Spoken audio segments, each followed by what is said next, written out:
Excuse me. Hey, good morning, fellas. Good morning, good morning. We are live. We are live on a Monday morning. I'm a little bit late. Hang on. Let me make sure I got the right. Gotta go through my pre-flight checklist here.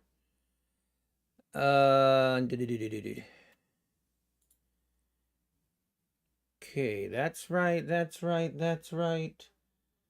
I think we're good on this. All right.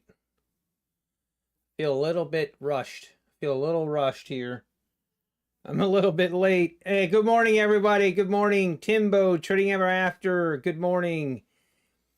Dean Bishop, good morning. Norman, good morning. Offrey, good morning. Traitorous Chick in the house. Steve Versatility, good to see you guys and gals.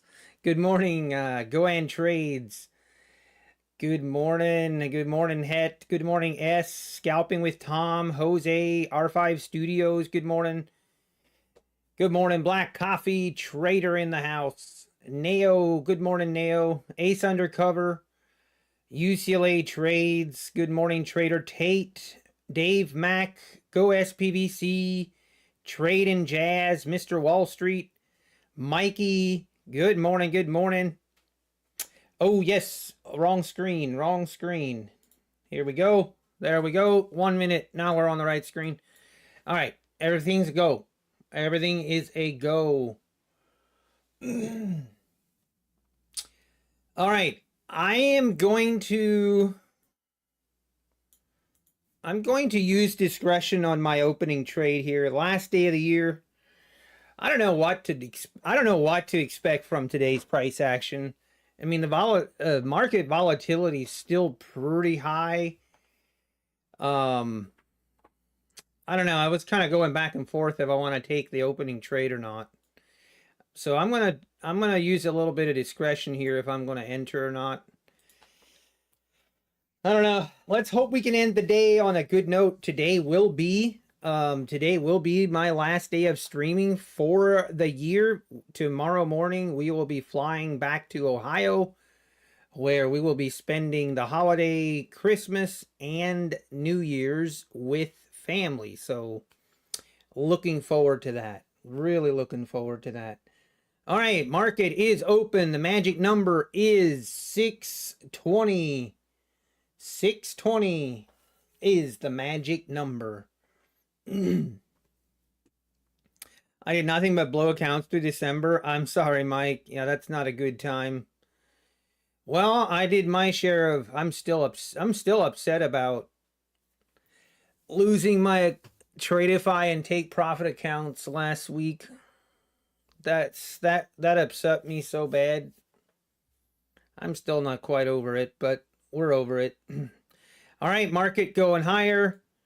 The overnight, it's kind of interesting. We had a pretty big gap up in the overnight session, and we just filled this gap at 8:45, and now we're ripping this thing higher. So all right, we'll see.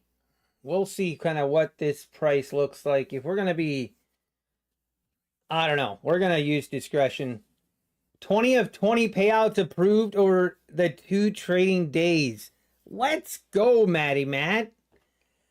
Let's go. I love it. Congratulations, Matty Matt. That is awesome news. That is awesome news. Let's go, Matty Matt. Matty Matt taking home the big money. Could you tell us which days will not count as trading days? So I think today and tomorrow count as one trading day, and then obviously on Christmas Day the markets are not even open, so I guess it doesn't even matter.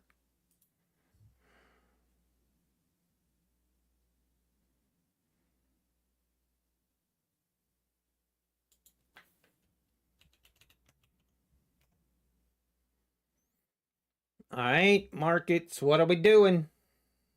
See, this is what I... Okay, we're 40 seconds away.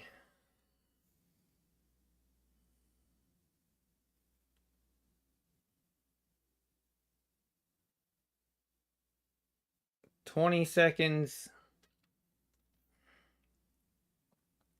I'm not going to enter if we're up here. I'm just not going to do it. Just does not feel right.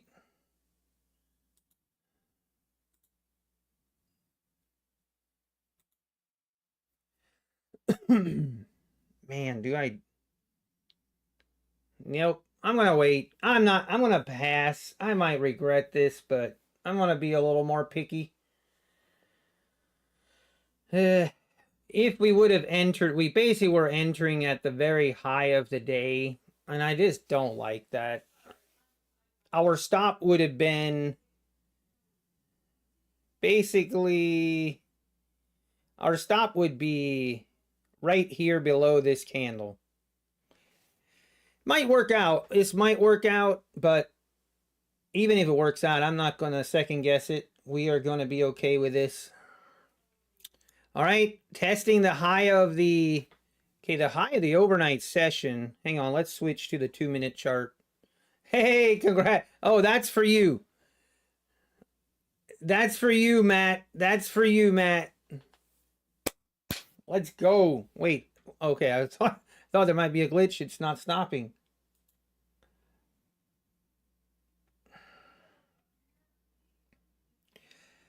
All right, let's see if we get through this 670 area. So the overnight high is all the way up here at the 740s. So we do have quite a significant... We got room. We got room for this to go.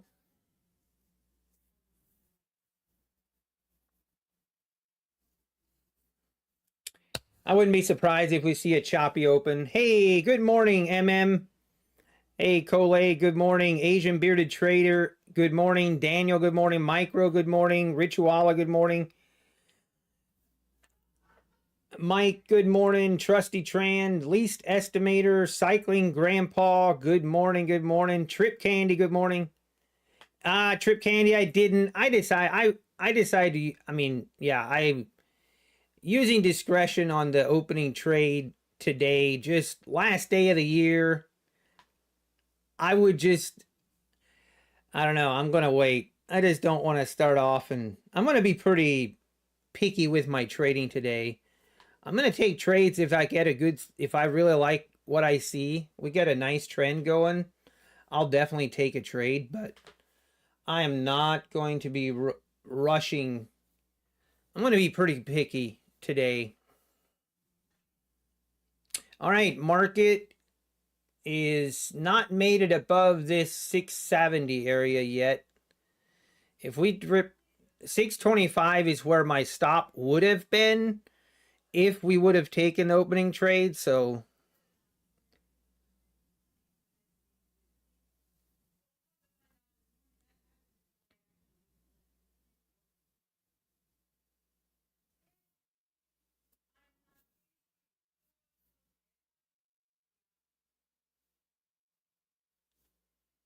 all right, see if we can get a rip above the 670s. I kind of feel like the market's gonna go higher today, but I have no bias today at all. Yeah, I don't like either how that 670. We got to get through this 670 if we're for the bulls' sake. If you're bullish, if we reject this 670 again, then I'd be a little cautious. All right, here we go. Let's see if we can get through it. Can she go through it? Here we go. She's trying.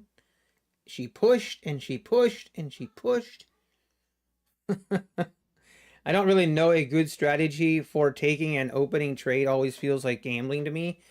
Mike, I mean, for me, it was all about the back testing.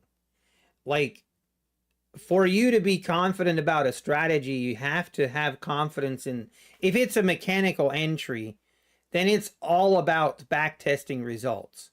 If you back test it and you show a positive expectancy on that back testing, then it's not really gambling. You're just playing, you're just trading the probabilities.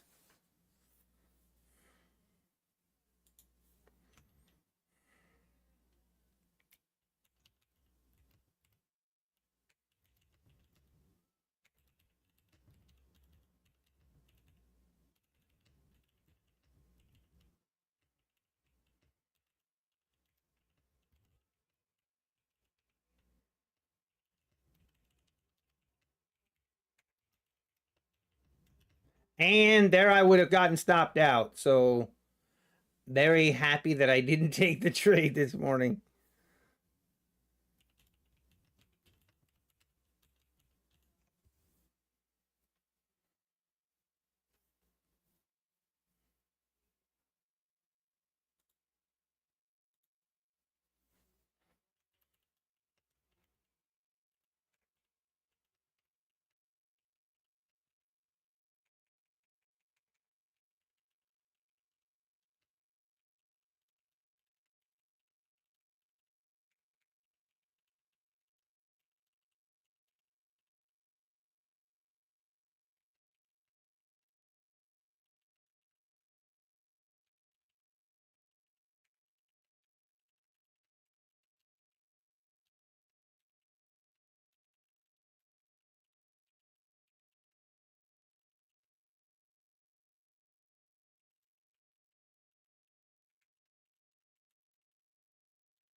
Oh, wow. Look at that. Okay.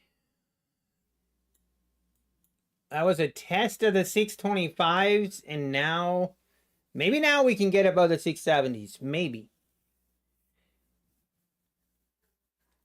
Very choppy open again. Very choppy.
And down we go once again. Wow. We just can't get above that 670. Hey, good morning, John. Good morning, John. How we doing? Hopefully you had a great weekend. John, when are you? No, it's next. When are you actually coming to Florida? I forget. Is that next week or this week, right? We're leaving tomorrow. We're leaving tomorrow morning. Yeah, 670 is a weekly pivot. Well, I would say it's definitely showing a lot of resistance.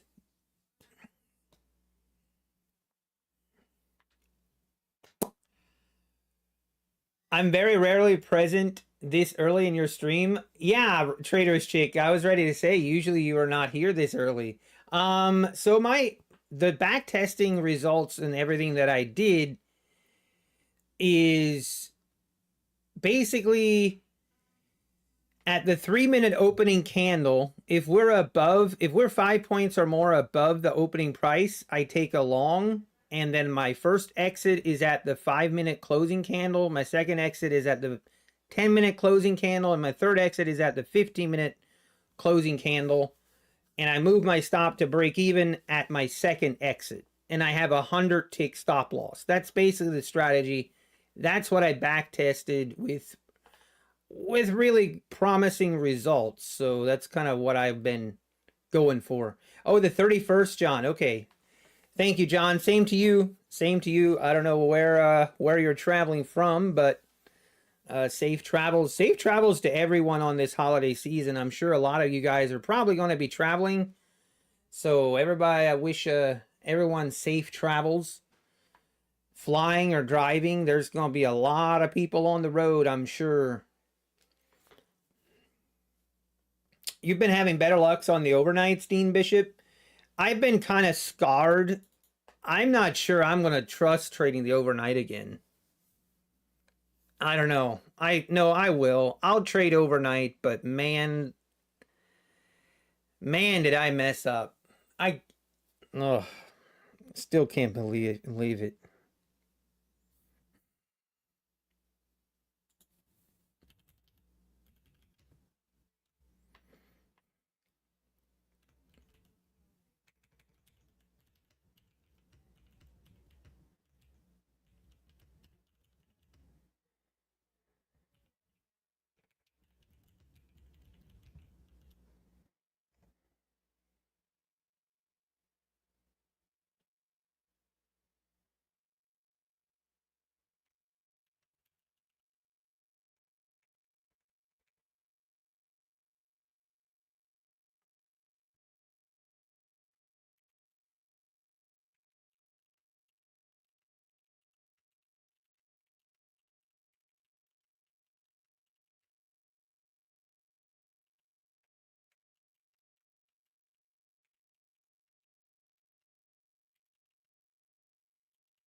And back down we go. Let's see. Will this 620 area hold? Uh-oh. We're dropping, folks. We just never could get above that 670s. Now pulling back further. Oh, boys.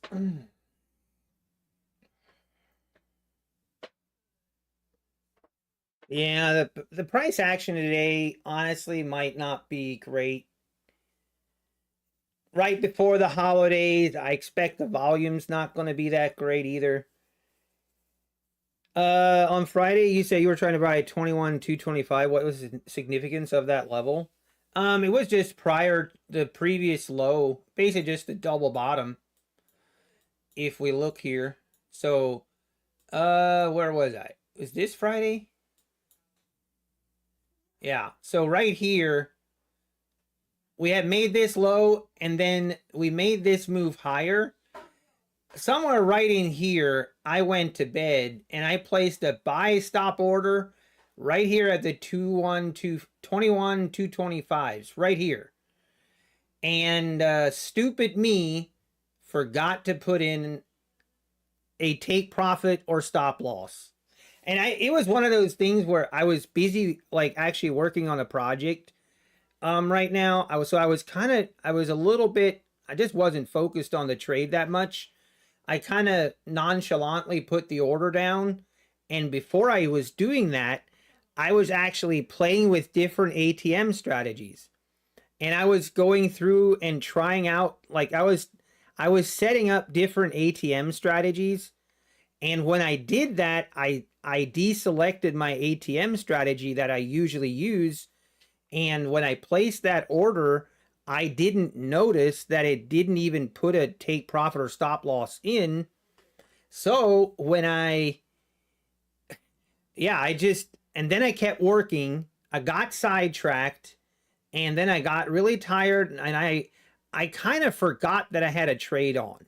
And I went to bed, and I didn't even think about it. Like, honestly, didn't. Until in the morning, I wake up. Like, I'm not kidding. I got the email notification. So Take Profit Trader, they're very quick. As soon as you blow an account, you'll get an email from Take Profit Trader, like immediately. And it was, I think it was 740 or 730 something. It was right in this area is when so I actually woke up.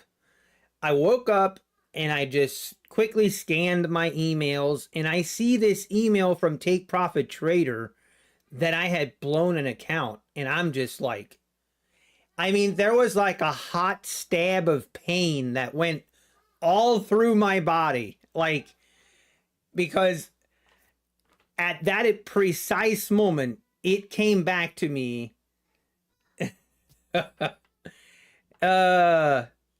Just checking in, saw your post. Oh yeah, that was, so JMU, that was Friday. Yeah, so that was Friday, and yeah, I mean, a hot stab of pain went through my body, and it was at that precise moment that I remembered exactly what I did. Like, I knew exactly what happened, but my brain didn't want to believe it, and I'm like, no, no, no, no, no, there's no way. And I thought, like, I knew what happened, but I also didn't want to believe it because I was copy trading my Tradeify accounts and my Take Profit accounts. Oh, dude, I didn't even want to open my computer. And it took me a while to open my computer and look at the carnage, which then the Tradeify accounts, I could see what happened, but the Take Profit Trader accounts, like, those literally disappear as soon as it happens almost. But I mean, it is what it is. Just a terrible, terrible mistake. But here's what makes it worse. So I got in right here at the 225 level, which was actually a decent buy. I went through some drawdown right here, but at one point I was up $1,200. I was up 1,200. But of course, I had no ATM strategy set on it, so it didn't matter. Just, oh, it's honestly, I'm still not quite over it, to be quite honest. It was rough, man. Yeah, I blew an account for not closing position before close. No way, John. They actually left it open for you? Oh, that would really trigger me. Oh, that's terrible. That's bad, John. Yeah, I mean, but I don't even want to say this, but I went, and it was such bad timing too, because I almost wish, like, I mean, okay, so thankfully I have gotten payouts from Tradeify. I've gotten about $6,000. Well, I have exactly precisely gotten $6,000 of payouts from Tradeify. But I'm telling you what, those straight to funded accounts, they ain't no joke. They're expensive. Jeez. Very expensive. And let's just, that was such an expensive mistake. Wow, this market. All right, sorry. You guys are looking at old data here. I'm sorry. Let me get you guys up to the current. Look at this. We never did 100-point move lower now from the lows. Will this just continue dropping?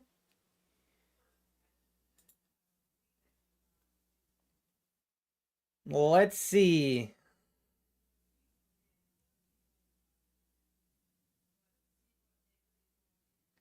But I did get it. I did trade. I did get more Tradeify accounts. I did do it. I just closed my eyes and I pushed the buttons.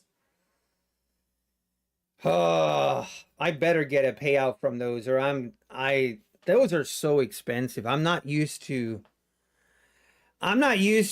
spending that kind of money on funded account. I don't care if it's straight to funded or not, but the problem is the straight to funded accounts are actually better at Tradeify. Like, they give you more drawdown and etc. So, and it was the last day that you could buy with 7 accounts. Oh, but oh man, I'm telling you, that hurt. That one hurt. It hurt my soul. Yeah, I'll just tell. That's what I told my wife. Like, I was like, I mean, I was having a serious dilemma about, am I actually gonna do this? Like, am I actually gonna pay this much money? And yeah, I mean, I finally decided, you know what? I'm gonna do it, but I won't do it again. Not again. All right, this market is just looking like it wants to fall apart now. If we go below this 550 area, look out below. She gonna be ripping. But we got to be careful here. This could bounce. Looks like PW did it. I owe him a big congrats if he did. Wait, what? Did what? Oh, you mean the payout? Yeah, he did. I mean, kudos to Patrick Whelan. I mean, I've given him. Well, it all started last year. Like me and the beef, or the beef between me and Patrick started last year. And the reason that I had issues with him in the beginning, or what caused our beef, was the fact that he kept flashing big P&L days, but zero payouts. And that's literally all I was saying, was he kept flashing big P&L days, yet he would never take payouts. And I just called him out on it. He didn't like it. I still feel like it was true. I mean, it was true. But now, I mean, he's still showing the big P&L days, but at least now he's actually backing it up with payouts. And hey, I give full kudos to him. I mean, he's been killing it. He has been killing it these last 3-4 months. He's been killing it. So, well, and then obviously also there was a certain amount of money that he, you know, we won't talk about that. That also didn't help matters. But I mean, hats off to him. I'm happy for him. Crazy $600,000 payout. But, and yeah, I mean, I know he doesn't show his live P&L, which whatever. I'm kind of done going like,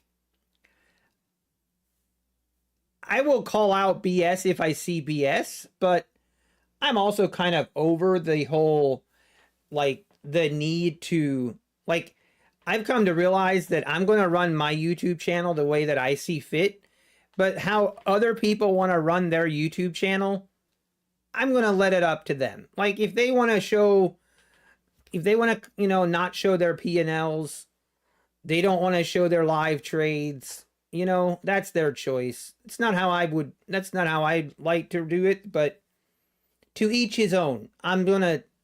That's one thing I think I've learned in my YouTube presence, is to each his own. Yeah, Amelia, kind of like you said, to each his own. It's not that just because someone doesn't do how I do it or how I see they should do it, like, kind of stop projecting, you know, how I do a YouTube channel versus others. Where I will get vocal is when I see just blatant BS. When I see blatant BS and people making false claims, and like making false claims to sell a product or service, because then I feel like it actually affects the end user and the user is being deceived. Like, if I feel like the user is being deceived, then I am going to speak up. I'm going to say whatever, I'm going to say it. But other than that, to each his own. We all, you know, different strokes for different folks. He was transparent end of last year with how many payouts he had. Yeah, exactly.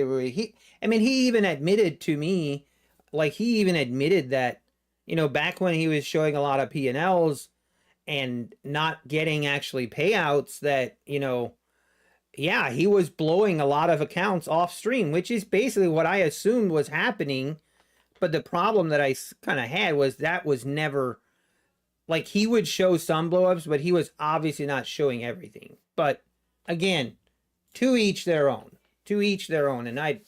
But right now, I mean, Patrick Whelan's killing it. You got to give him credit. You got to give me, I don't care if you don't like him or not, haters or not.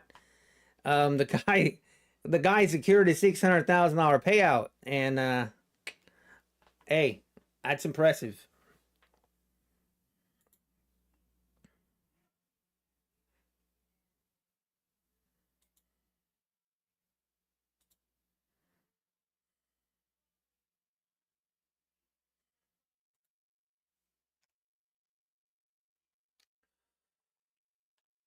Does profit and loss reset at the end of the day at 5 or no?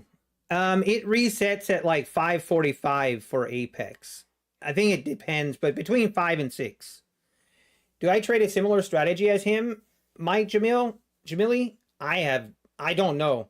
I mean, I think I actually probably do somewhat. I mean, I see some I've never really looked into specifically, but I basically wait for a trend. Once we're in a nice trend, then I look to enter on the pullback. That's essentially what I'm doing. But look at this big rip higher now. This could have been you could have definitely taken a stab here. Now, will we make it above this 670s?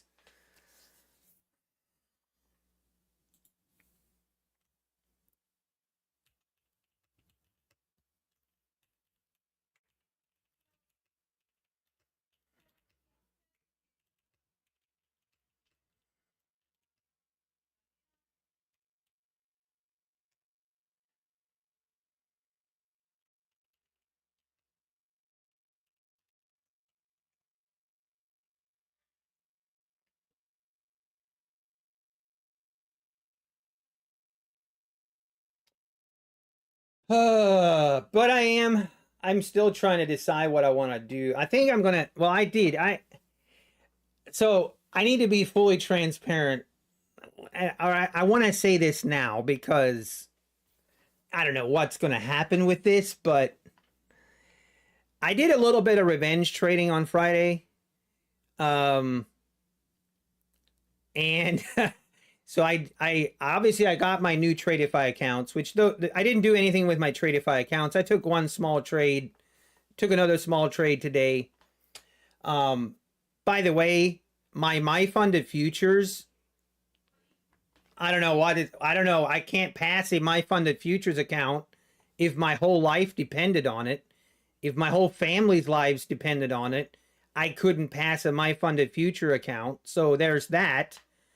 Might have gone on tilt a little bit on trying to pass a my funded futures account, but I did also I did buy some Top Step accounts. I bought 5 more 150K Top Step accounts, and I got them halfway there on Friday, and I passed all 5 of them this morning pre-market. So I guess I have 5 Top Step accounts now that I don't know what to do with because I can't copy trade them with these accounts, which is kind of why I didn't really plan on using Top Step, but here we are. Here we are. Now I guess we have Top Step again. Oh, where is Tops? Here, I can show you guys.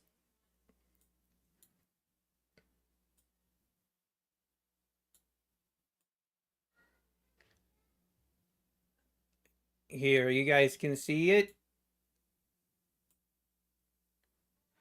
So, okay, one thing that's interesting here, or kind of funny, this was my lead account. The temporary liquidation, I kind of screwed myself here because I set my daily profit target to lock myself out. I set that up at $4,500.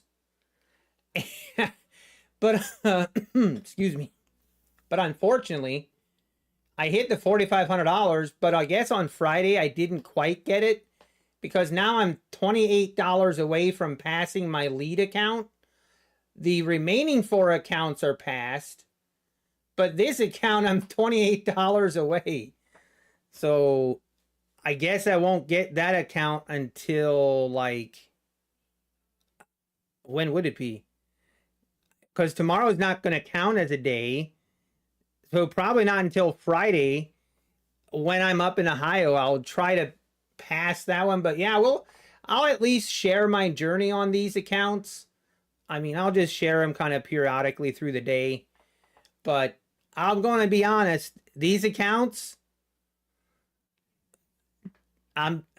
these accounts, they're gonna be used very aggressively. Okay, we are either going to run up these accounts to a very sick amount, or we're not going to do that. So that's all I'm saying. We're also, look at this account. Do you see this account right here? It says ineligible. I have no idea why this account stays here. This account, I can't get it to be removed. I've tried to go in and cancel the account. I've tried to remove it from my dashboard. I've tried everything I can, but they won't remove it. So I keep trading this account just for fun as my sim account money. This was a 150K account. And now the balance is well, you guys maybe can't see it. Look at the balance now. I ran the account up to 525,000. If only that was real money. If only. That's proof. That's proof. If it's sim money and it doesn't matter, it doesn't matter. That's just the thing. It's like pointless to trade a sim account. Because now I proved absolutely nothing. I ran the account up by what? Almost 400,000. It doesn't matter. I learned nothing from it. The only thing I learned is that if you don't care about your trade, you will win. That's the only thing I know.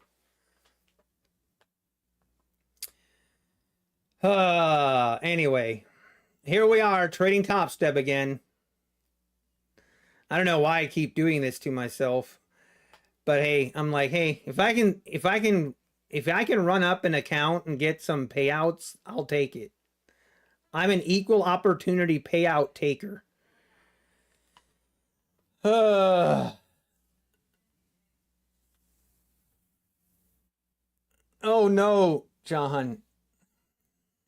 Yeah, I have to wait, Amelia. It's all right.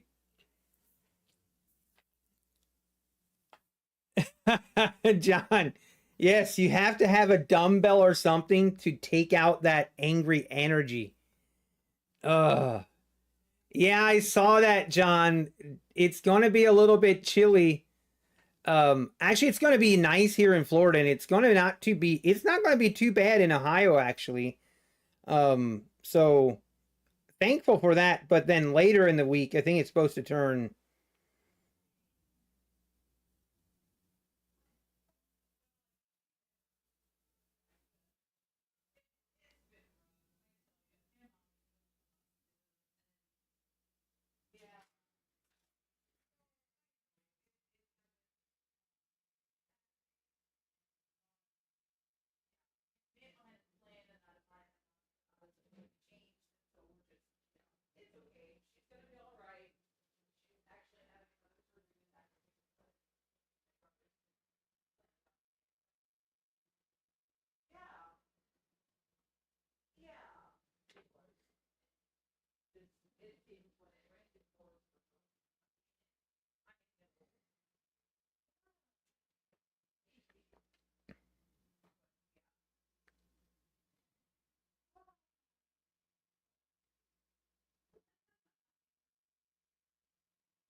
Hey,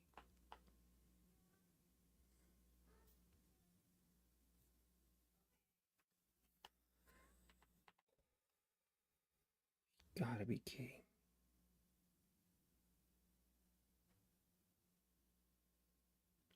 Hang on, guys. I'll be right back.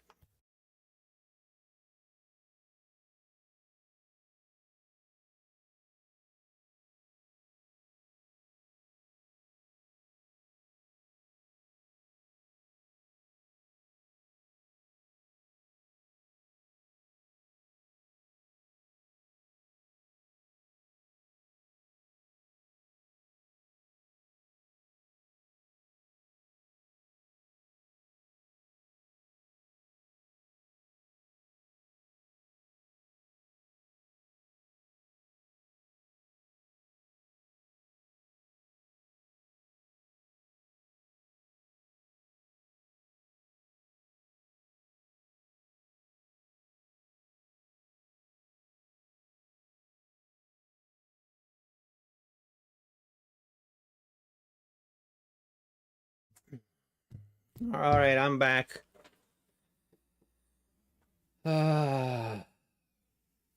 What strategy did I use for Top Step? I mean, just the same strategy, bigger size.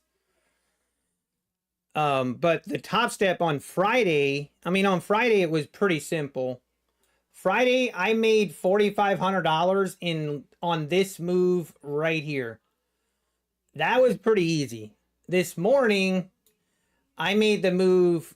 I shorted at VWAP, and this is the move I captured to pass those remaining accounts.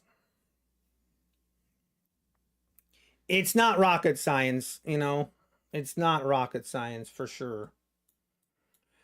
But man, this market, this is some ugly price action.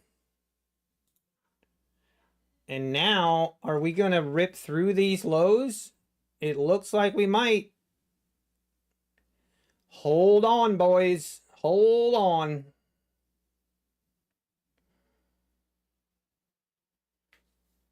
Wow. 520s coming up.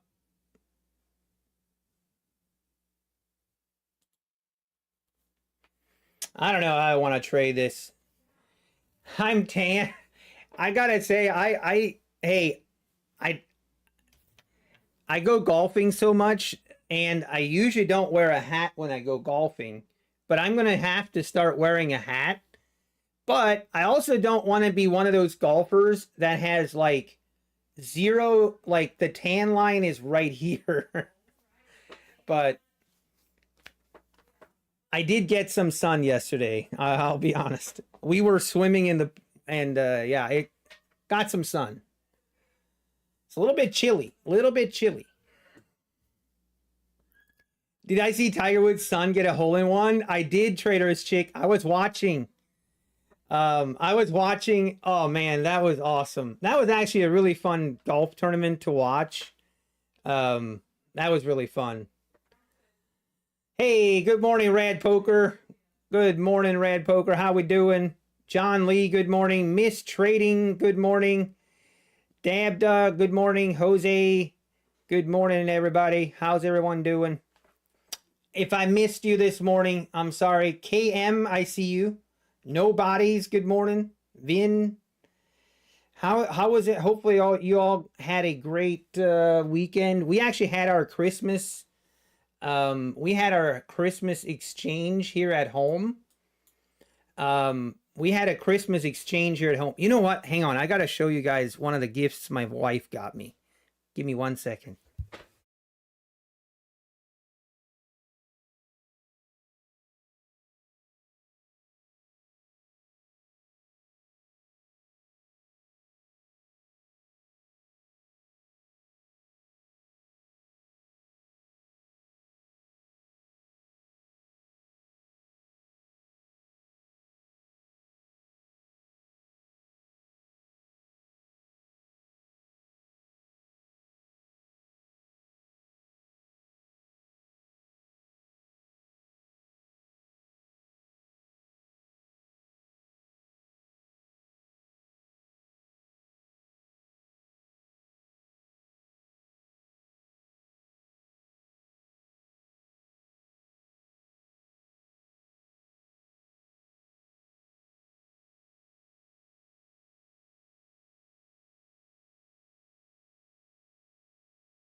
All right, we're back.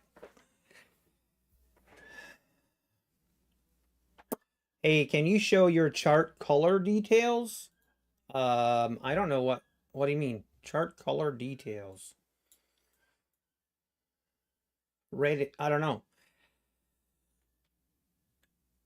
TBM knife catching, it's gone down. Uh-oh, I'm sorry.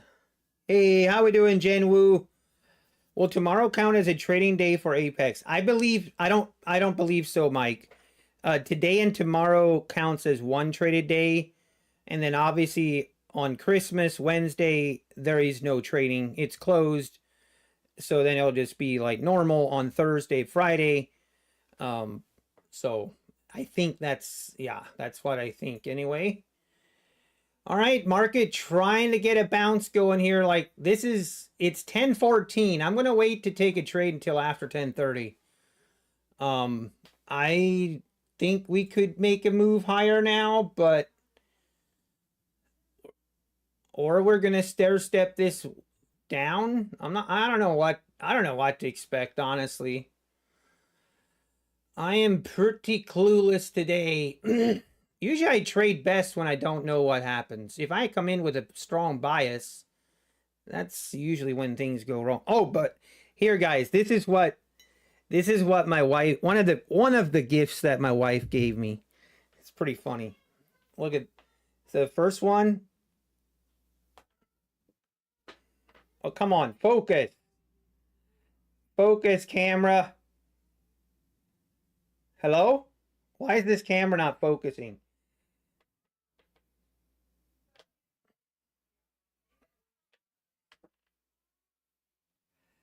Oh my gosh, this camera. Why are you not focusing? Did I turn autofocus off? Hold on, guys.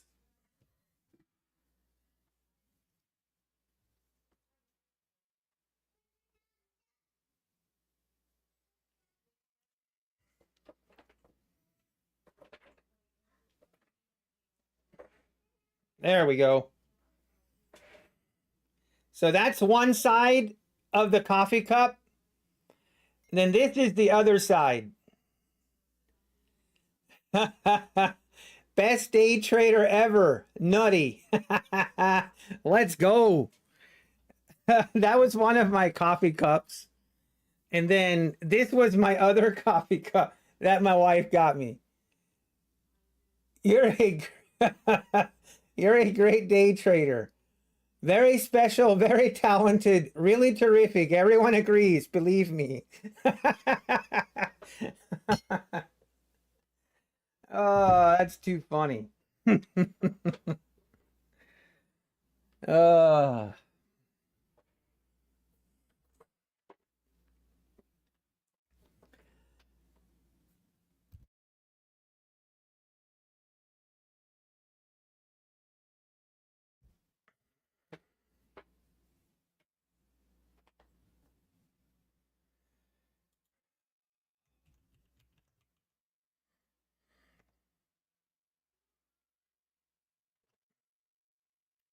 All right, market, what is it gonna be? Like if we make a low below this, it would be very tempting to go short. It would be tempting. Just don't have it in me today.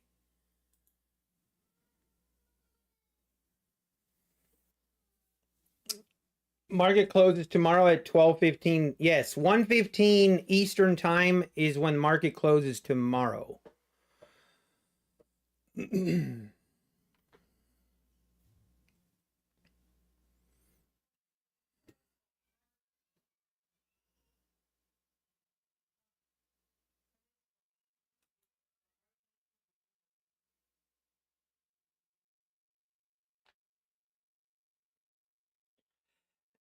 Oh yeah, Central. Yep. You thought I was supposed to be in Ohio? Well, I am in Ohio. I am not in Ohio. I will be in Ohio tomorrow. Right now, I am in Florida. The beautiful state of Florida. The longer I stay here, the more I like it. Please tell me why Why did you say that the take profit accounts are expensive? It's because they're pretty hard to pass. Andy, I was talking about the Tradeify accounts. Tradeify straight to funded accounts are pretty expensive. It's like a $3,000 investment if you want to buy 7 of the straight to funded accounts. It's pretty expensive. But we're going to add it to our expense list for 2024, and we're just going to move on. We're going to chalk it up as a $3,000 mistake, and hope we don't do it again. Hope we don't do it again. If I would have blown them on like just bad trading, like if I would have blown those accounts because of bad trading, I probably would not have bought more. Maybe this is a coping mechanism, but I kind of felt like, okay, being that of how I blew them, it wasn't that like if I would have blown them like just because I went on tilt or something, I would have probably not bought more, but because of how it happened, is kind of why I justified buying more. But actually, they do, Traderist Chick. They do have that setting where the Guardian Angel Trader does have a setting where you're forced to have a ATM strategy when you enter a trade. But obviously, I did not have it turned on. It was just such a dumb mistake. It was just the perfect storm, because usually I have my default ATM set.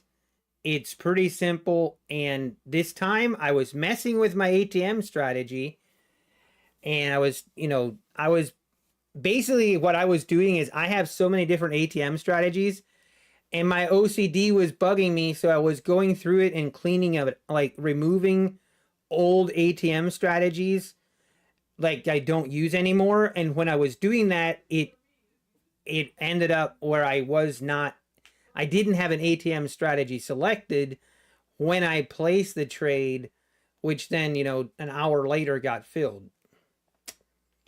But hey, it was my fault. It was my fault.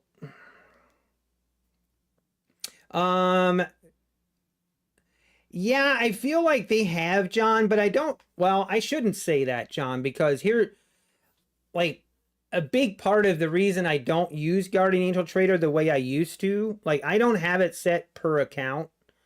I just use it to shut down my trading for the day.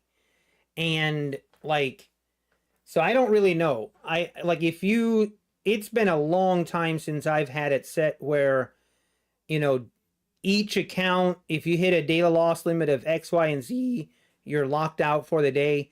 That's when I used to have some issues. Like, I used to have some issues when that would happen. And I don't really know that those are fixed. But that's why I stopped using GAT for that kind of, like, I don't use it in that way. I just use it to, basically, I use Guardian Angel Trader like, hey, when I start feeling myself going on tilt, or I start to see that I'm getting triggered, that's when I will shut down my trading for the day. And I'll also use it for, like, as soon as I end stream, I'll just shut down my trading for the day that way. And it just helps me not even think about trading. Like, it just helps me do the recap video and not have that in the back of your mind where you're like, oh, let's just open the charts and see if there's a good setup. And then you start to talk yourself into a great setup and, oh, this is the perfect setup. I gotta take it. And then you take a trade off stream, and that is when I usually really mess up in the past, because I'm taking a trade off stream, I actually do worse because I don't want to accept a loss if I take a trade off stream, because then I'm trading off stream and I need to show a loss, and that makes it worse. So that's a big part of why I stopped just turn it off, shut her down when I end stream. And for like that purpose, I really like Guardian Angel Trader. I really like it. All right, market slowly making a move higher now. And now we're back. I don't know. We're just kind of slowly climbing higher. But right now, there's just nothing to trade here. Nothing to trade. Oh, no, Orlando. Oh, man. I'm sorry, man. I'm sorry, Orlando. Yeah, Matty Matt. I mean, the thing with GAT. So, the thing with GAT is, or I will say this. I think GAT, at least for me, it was great to use to kind of actually force myself to see the benefits of walking away. If that makes sense. Like it basically, it proved to me that walking away on a red day is actually an okay thing to do. And that is how you survive and stay in this game for a lot longer. And but I say that, but I also think that it's important that you kind of build up an ability to walk away on your own without Guardian Angel Trader. And that's actually something that helped me because Guardian Angel Trader proved to me that that is a good thing to do. And now it's easier to walk away on my own. But, you know, there's still times. Hey, I'm sorry, Orlando. I'm sorry, man. That sucks. How we doing, Apex Trades? Good to see you. Daryl, good to see you. Yeah, ATR right now is crazy. I agree. Right now, honestly, I should probably only be trading with 2 micros instead of 4.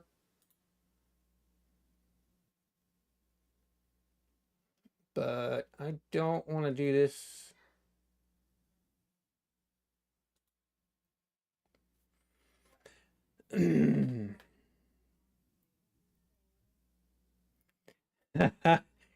Hopefully Apex will put out some kind of sale here for Christmas. I mean, I'll be pretty I mean, it's kind of crazy that if they don't do a Christmas sale, I mean, that's kind of crazy. But I haven't heard anything. Yeah, hook me up with 90% off. Oh. By the way, I'm sure you guys have noticed, we officially have 20 accounts now. These four accounts are the fresh accounts that I passed a week ago or so.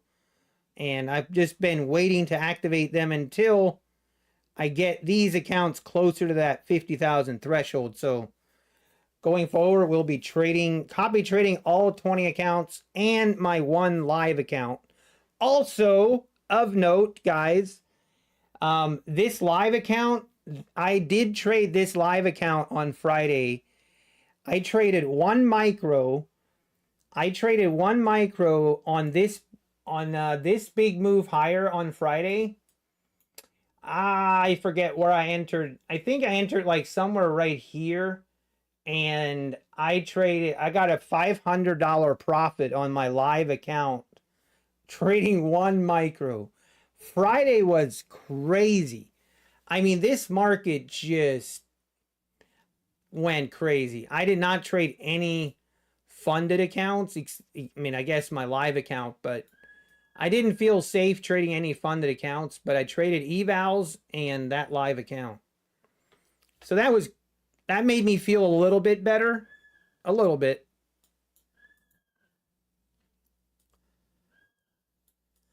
Now, what are we doing, market? This is actually a tempting area to go long. This is... I could talk myself into this.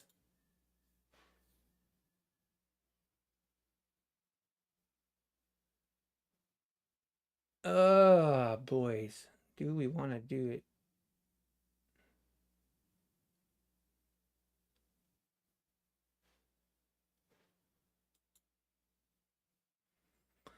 I'm going to do it. I think it's worth taking a stab here. Or maybe not.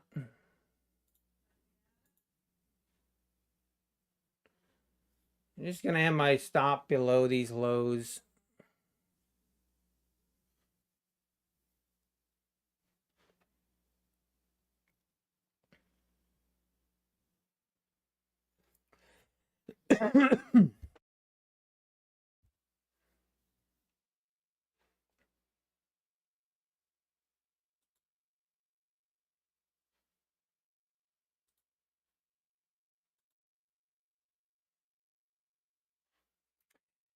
Come on, market. Rip it.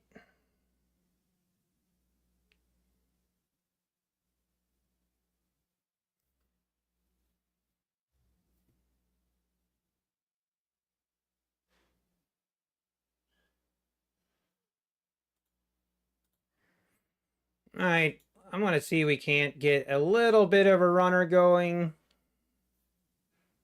Not going to be too crazy about this trade.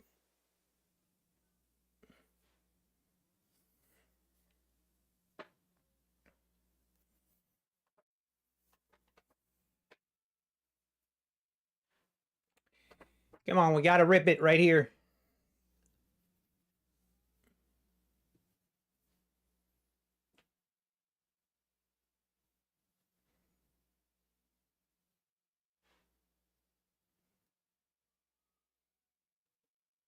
As long as we keep having these nice wicks, then I think we'll stay in this.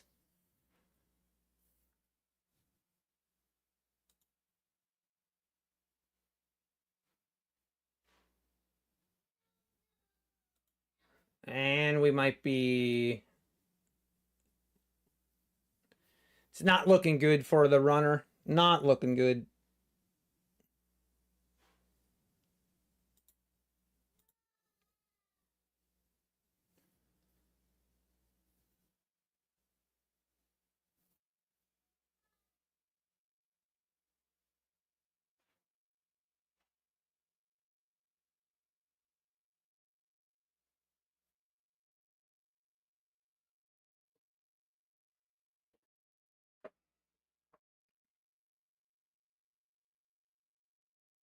Come on.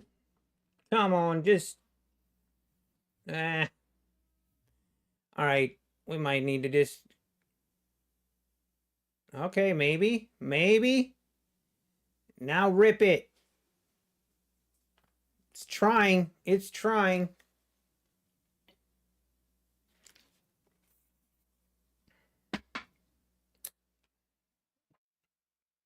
I don't have a whole lot of hope on this one.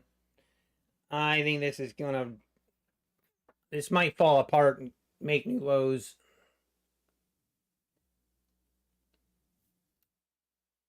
Oh, maybe. All right, right here. This is where it's got to go. Gotta go. Gotta go.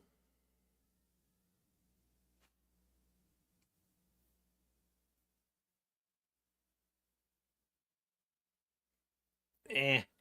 Eh.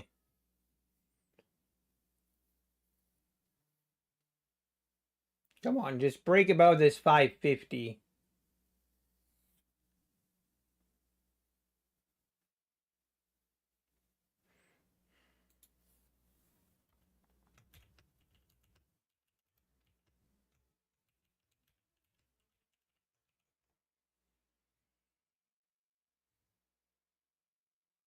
Come on. Okay, there we go. Go, push it. Rip it. Just give me a quick 100 ticks. Come on.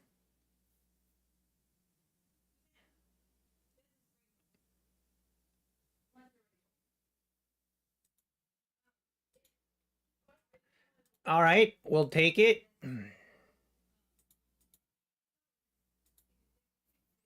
We will take it.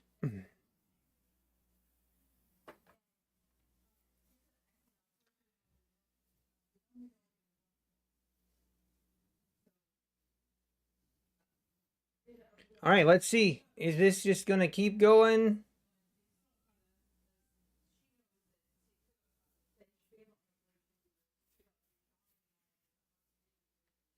Definitely feels like it doesn't want to go lower. It's tried a couple times. and it just can't seem to do it. Hang on.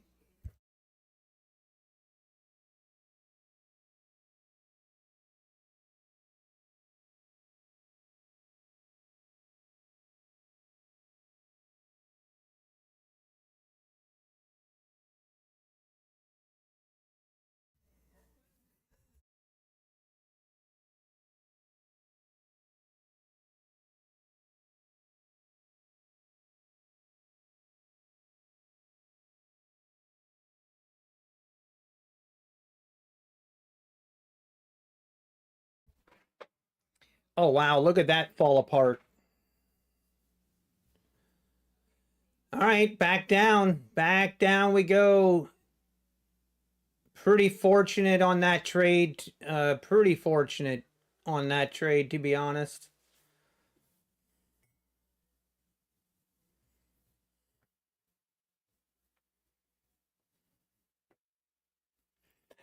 Yeah. Wow, look at that getting bought up. Man, that does make me want to try along, but it's very kind of crazy price action here.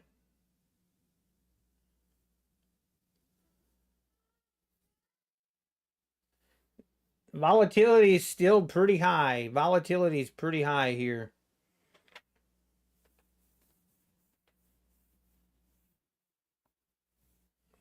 Yeah, it might have been Matty Matt. That's kind of what I'm seeing. If we can move above this 560 area right here, if we can get above the 570s now, then I kind of like this long. But with the volatility that we've been having, this could easily spike through and just keep doing this choppy price action, which will just, it'll be brutal either way.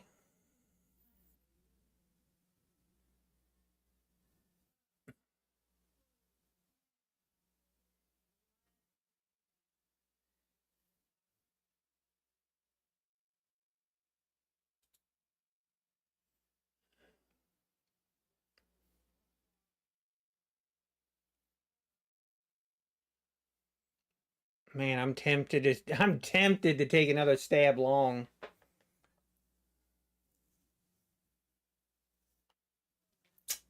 Just right here at the bottom of this range. All the wicks, everything keeps getting bought up.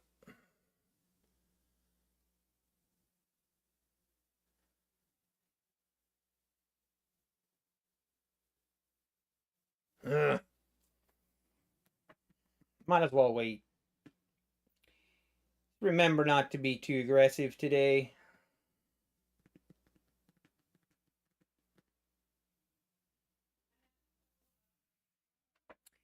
Hey, how we doing, Jose? Good to see you. On a plate is the way to go. It looks like 125 is the new lifetime fee for all PAs now. Eluitosin? Yes, it is. Yeah, Joseph Williams' price action is not ideal.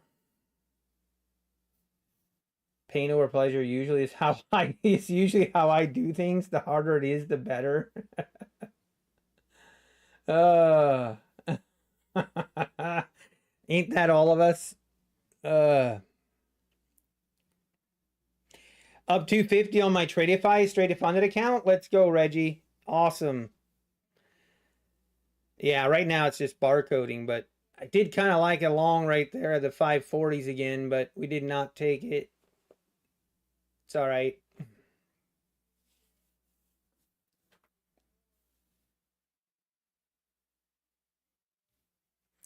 We need to break above that 560, 570 area right there. Can we actually get some momentum to the upside? Oh, we might. That is starting to look promising. There she goes. There she blows. All right. Can we get through the 580s?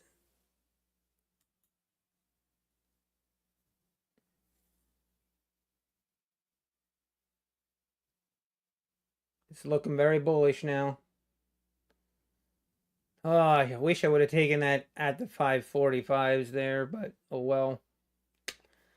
It is what it is.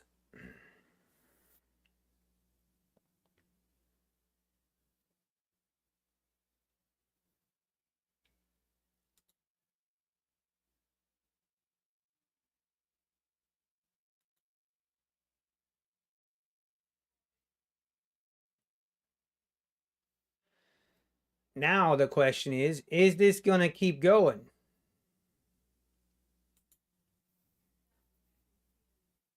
Or are we just going to rip back down?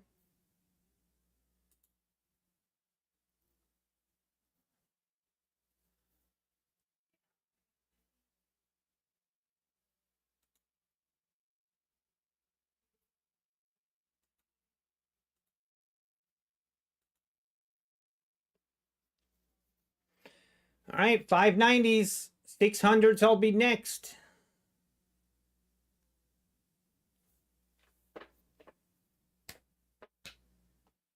I kind of missed that trade. We totally missed it. I mean, I saw it, but I just didn't take it. I just did not take it. Didn't pull the trigger.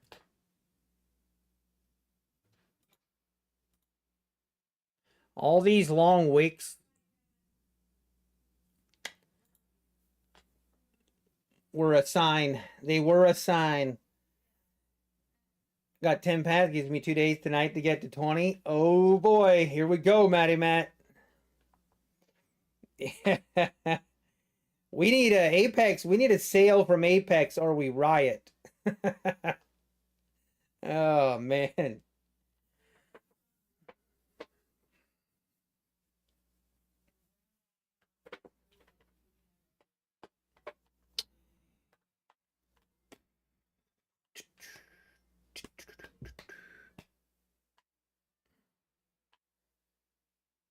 All right, let's see if we break above the 590s now. 600s, the next stop. There we go, 595s, 595s. Here we go. It's trying.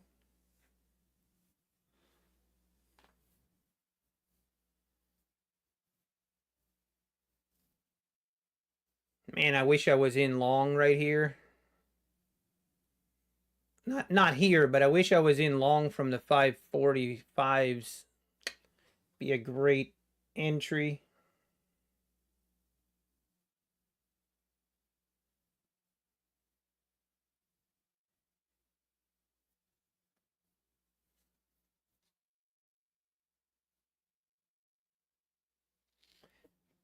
And we could just pull right back down into this 550 area too. If we don't get above this.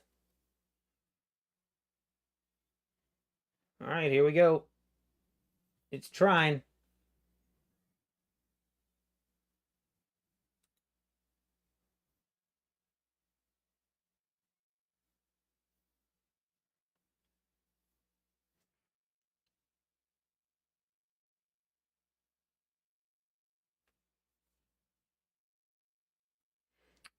All right, maybe pulling back.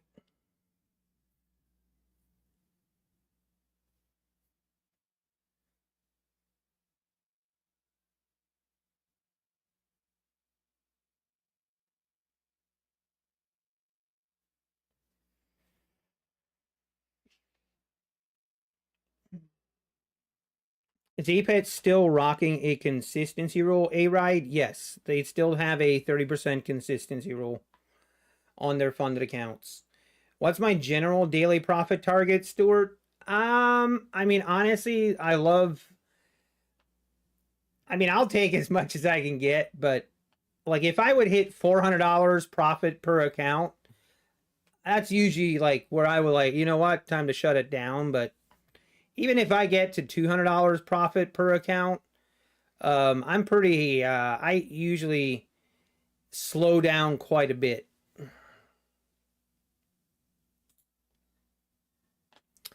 Okay, pulling back once more. It's just difficult when you have this kind of volatility. You can be correct on direction, And with this volatility, it's so easy to get stopped out. It's so easy. So easy to get stopped out, and then the market can just keep going right to your target, which can become very, very frustrating. Every big bull bar gets crushed and stuff. Yeah, I mean, it's not really wanting to go lower either.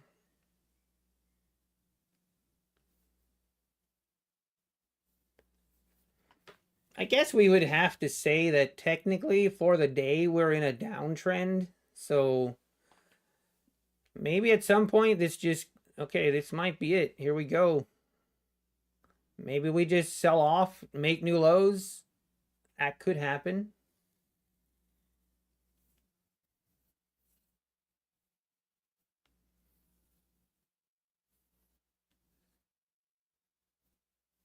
Let's see what happens right here at the 50s.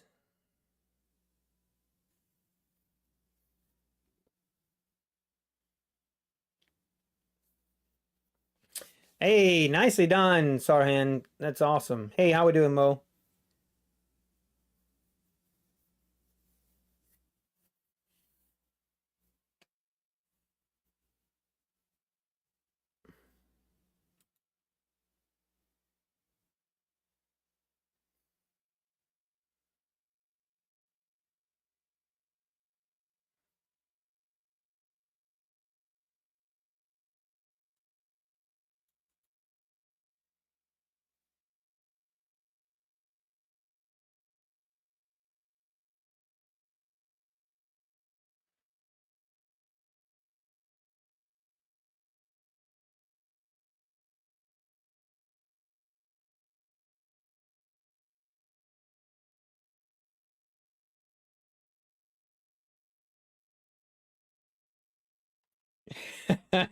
someone talk Someone talk me out of trying to pass evals. Don't do it, Matty Matt. Slowly back away from your computer. Show me your hands. Uh. $80 but $40 commission. Uh.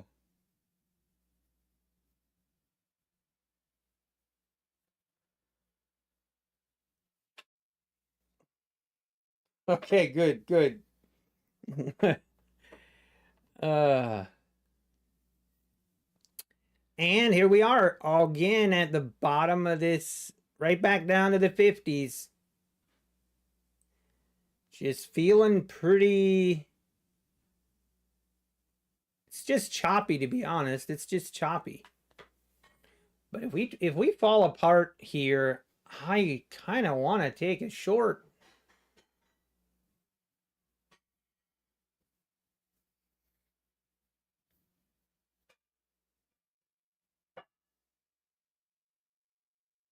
I feel like below this would be a pretty safe play for a short, but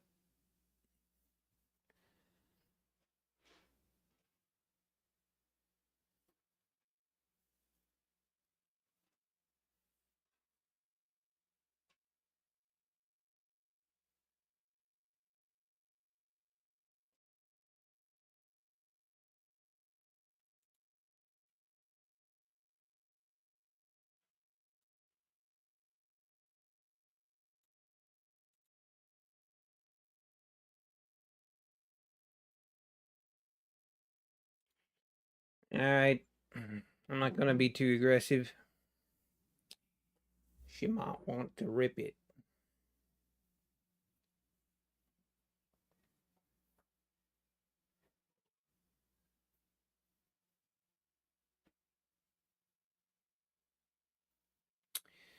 We might just stay in this little channel. Man, now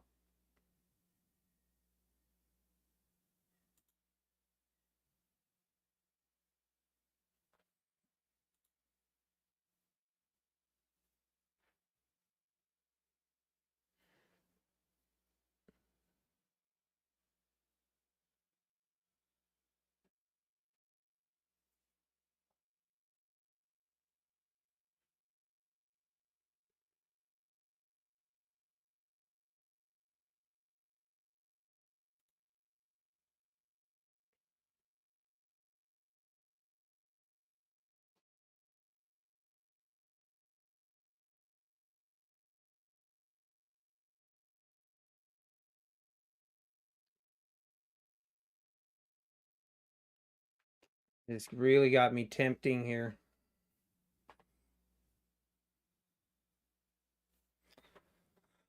I need to be patient here. Just be patient. I don't need to chase this trade.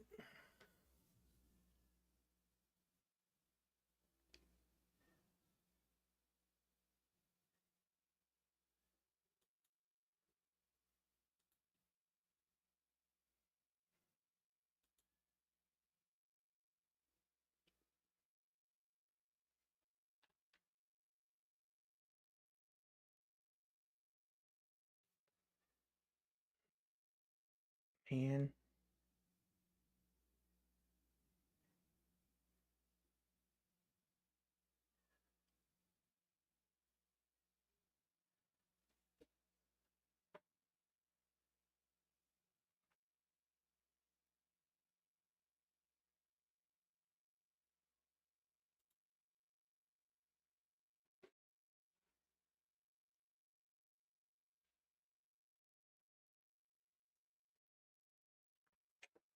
Feel like we're about to make a big move. I think we're about to make a big move here. It's feeling like a rubber band is being stretched back and it's about to be released. I just don't know which direction. Kind of feel like it's going to go lower, but I might be wrong.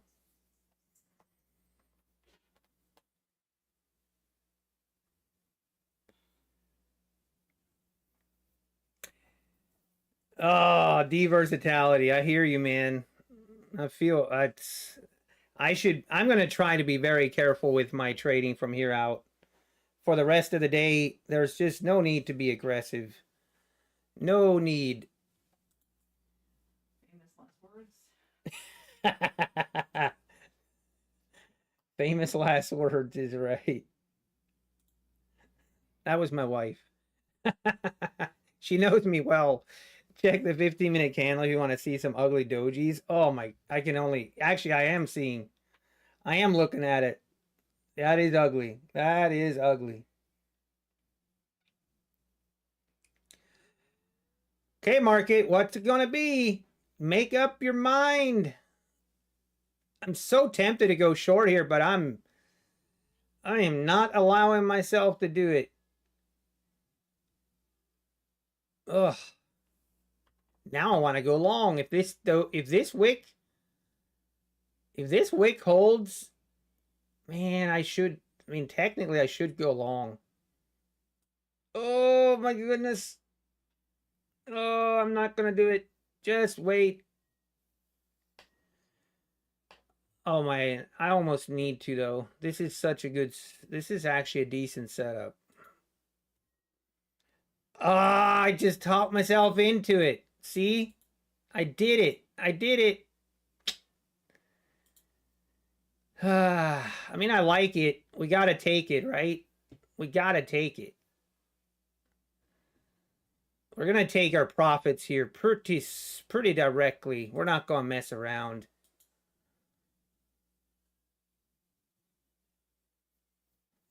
We're not here for a good time. We're here for a short time.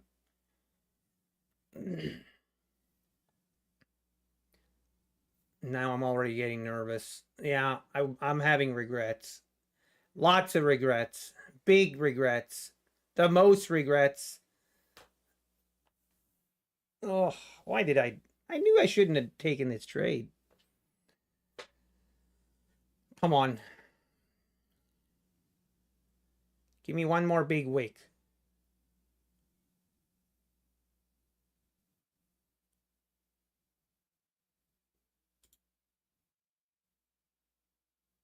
I think I messed up.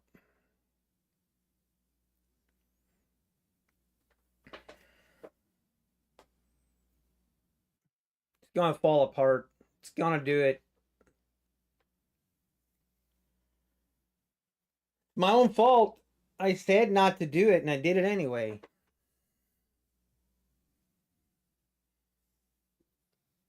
Maybe.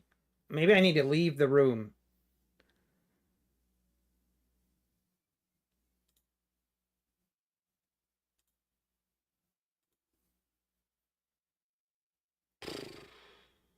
Come on.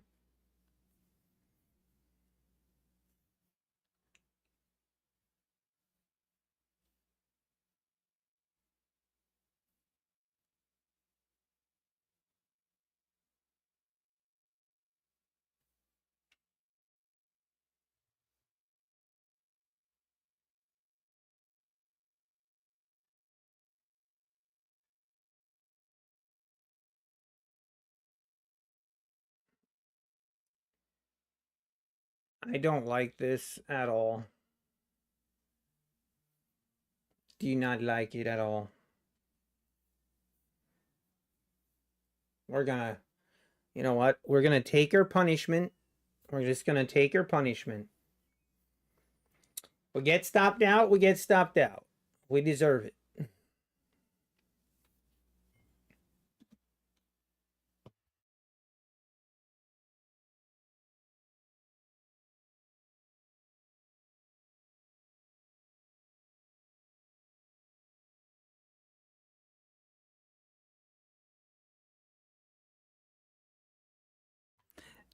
There was never a doubt.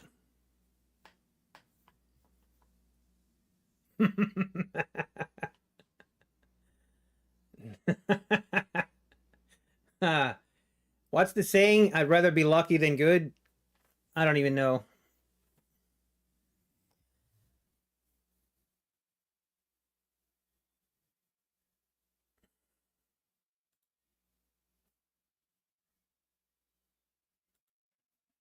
Well, we're gonna take that. Thank you very much. Thank you for playing. There was never a doubt suddenly. Lock it in. I definitely did not have a lot of confidence in that trade. I think that was pretty evident. Pretty evident.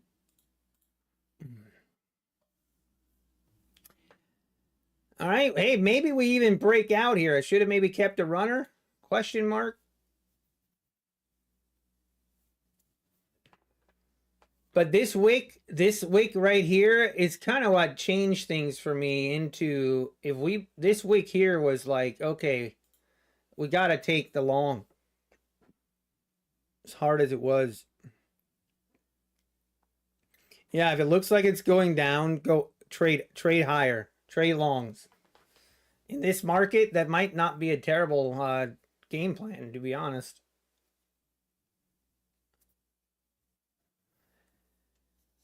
And back at the 80s, at the 90s, I mean, what will happen now?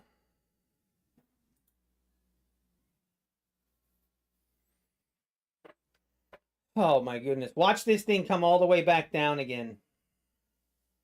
That'd be crazy.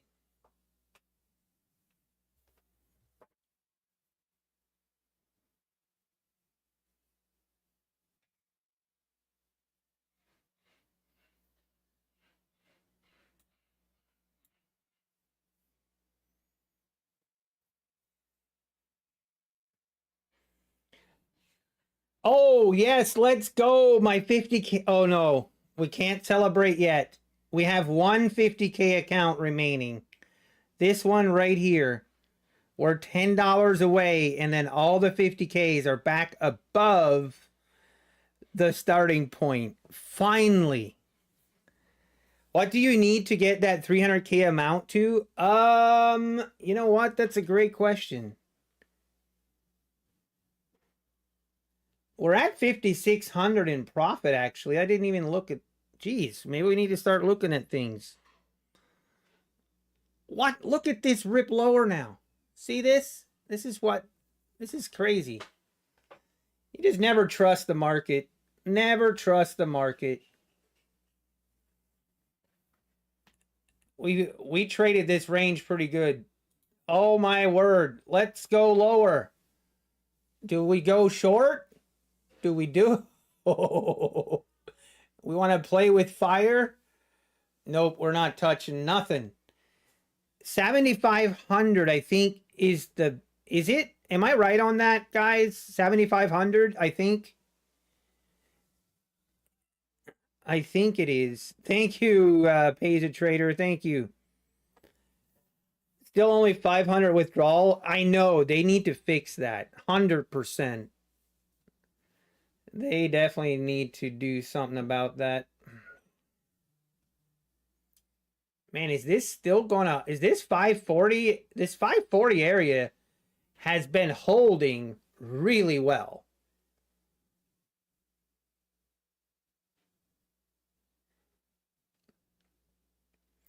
So yeah, we're ways away. Actually, the 250K accounts are those 6,500? I think.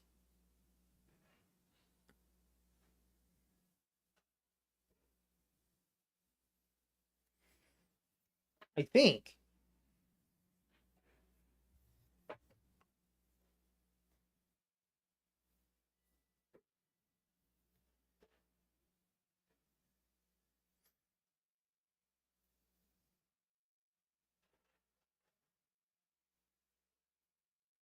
Yeah, the 250s are 6,500. So we're actually we're 2,000 away, and then 1,000, a little bit over 1,000.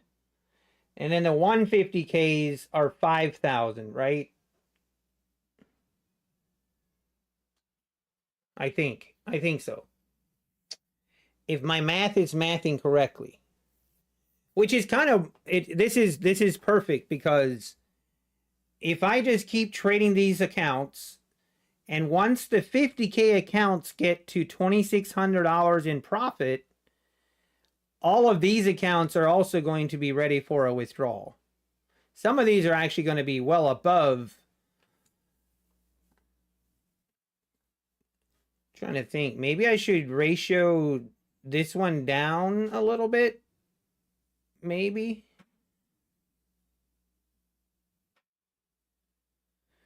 I'm trying to do some math right now. So this account, so these accounts, I need to get to 5,100. So 5,100, and we're at what, 3,700, 3,600. So we're $1,500 away on these 150s, and about 1,500 away from these 250s. So we'll be about $1,000 above the buffer if we just keep trading these with the 50Ks. Interesting. Interesting. But man, literally just buying here at the pre-market lows, the 545s is the play. Just buy at the 545s and hold on. That seems to be the play. I'm gonna get a big payout like Patrick. I don't know, John King. I've got a long way to go. You know what I want to do, guys? This is my goal. This is my motivation. Like, I want to get these accounts to a payout. That's the hardest part for Apex. Like, just getting it to that buffer is what I want to do. Because then, like, I'll get to the buffer and I'll take out $500, which on 20 accounts is $10,000. So that means if I get 8 days traded and I make $500 total in those 8 days, I can just basically keep taking a 10K payout every 8 days. That's my goal. That's going to be my game plan. That's the plan. All right, market ripping up. Here we go at the 600s. Let's see. We got the VWAP and we got the opening range low right here at the 607s. Are we just going to rip right through everything here?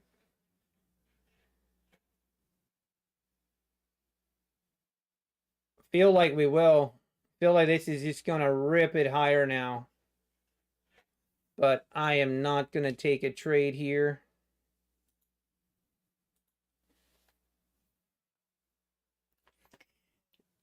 Actually, John, I would actually, I wonder if you would.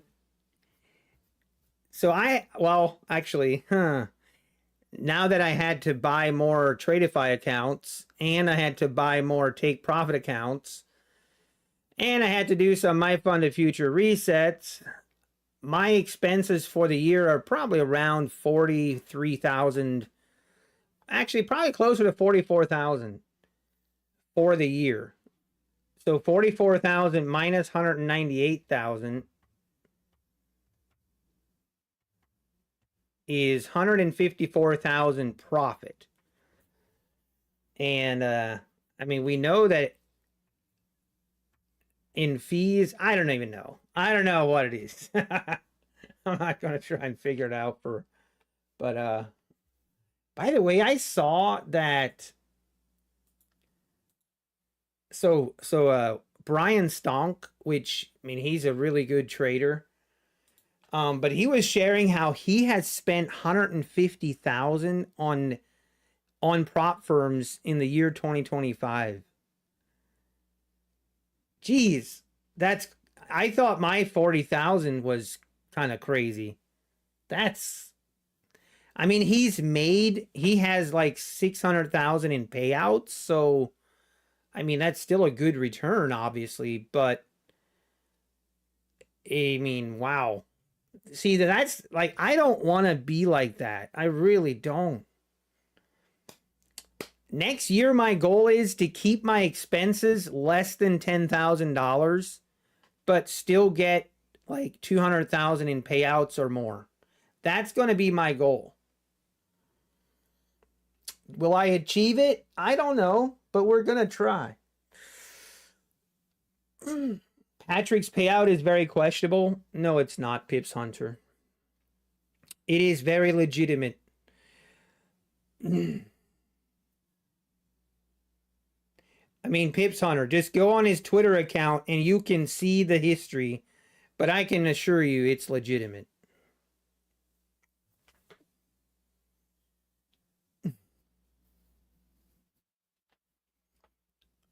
Yeah, Mr. Wall Street. I mean, I know that like right now that the prop firm industry is kind of the thing is, oh, you just got to keep cycling through accounts. Like, I don't like that. I don't really think that like if you're spending $150,000 on accounts, okay, ask yourself this, will that same method and that same approach, would that work for a live account? I don't think so. What brand of eyeglasses is this? I have no idea. My wife got them. I think the Zen.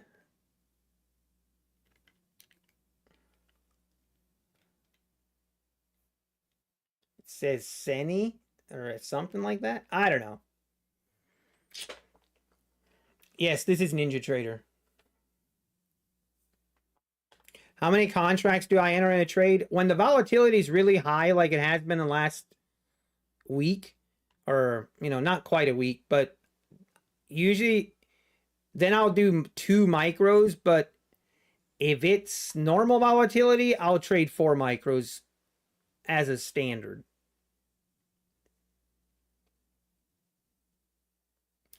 But yeah, I mean, I feel like, I mean, you're obviously, you're going through, it's just, I mean, I know, I don't know. I keep my opinions to myself.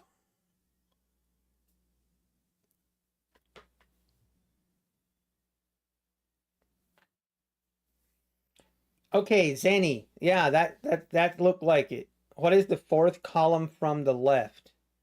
So the from closed account, this is just showing how much drawdown I have remaining in each account. As you can see, so these accounts, like the second account down to this account, we've already taken a payout. That's why the from closed is just $100 less than the net liquidation balance. But yeah, so it just shows the from closed is just how much drawdown I have remaining in each account. I'm able to get accounts to an unlimited payout. That's the goal, Matty Man. I mean, it's okay to blow through accounts. I think that's totally okay. Like, that is the benefit of prop firm trading, is that you can blow through accounts without like the expense that you have. I'm not opposed to blowing accounts, but it shouldn't be your goal.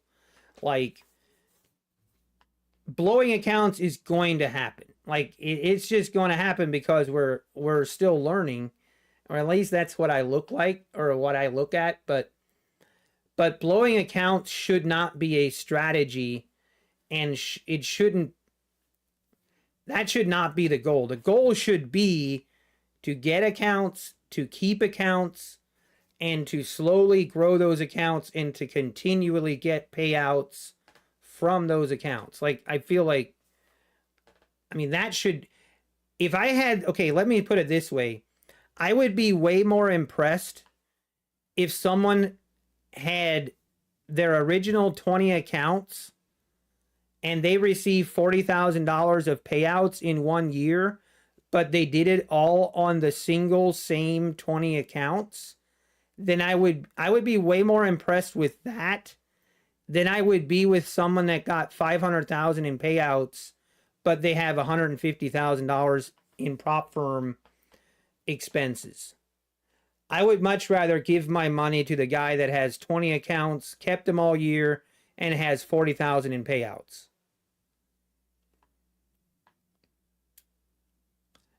In my personal opinion. Hey, how we doing, Sharoos? Good to see you.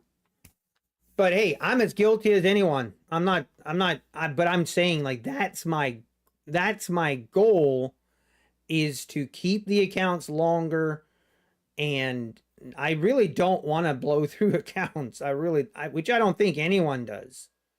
But it is part of the game, I guess. That's my goal. I need 15 more PAs. Hey, there you go, Trader Tate. Morals change fast. Momo. The mechanics allow it at the moment to take advantage while you can. While they change the rules, you adapt. Bottom line is, it's about making money. It is, John. I agree. Like, that, that is definitely true. That is definitely true. But for me personally, I would feel way more accomplished if I was to keep the same accounts for a full year. I would do that and sacrifice profitability. Like, I would sacrifice overall payouts for that. I don't know. I would actually, because I don't know, it would feel like I know how to, it would feel more that I can actually trade these markets with my own real money. But I mean, that might not be everyone's, you know, people might not have the same goals, obviously. If traders aren't spending money, then there is no payouts. Jenna, oh, I know that. But I don't think we ever have to worry about that. There's always going to be people that are just degenerates and using prop firms as a gambling site. That is the unfortunate truth. That is not going to change. It's not going to change regardless what you do or what anyone does.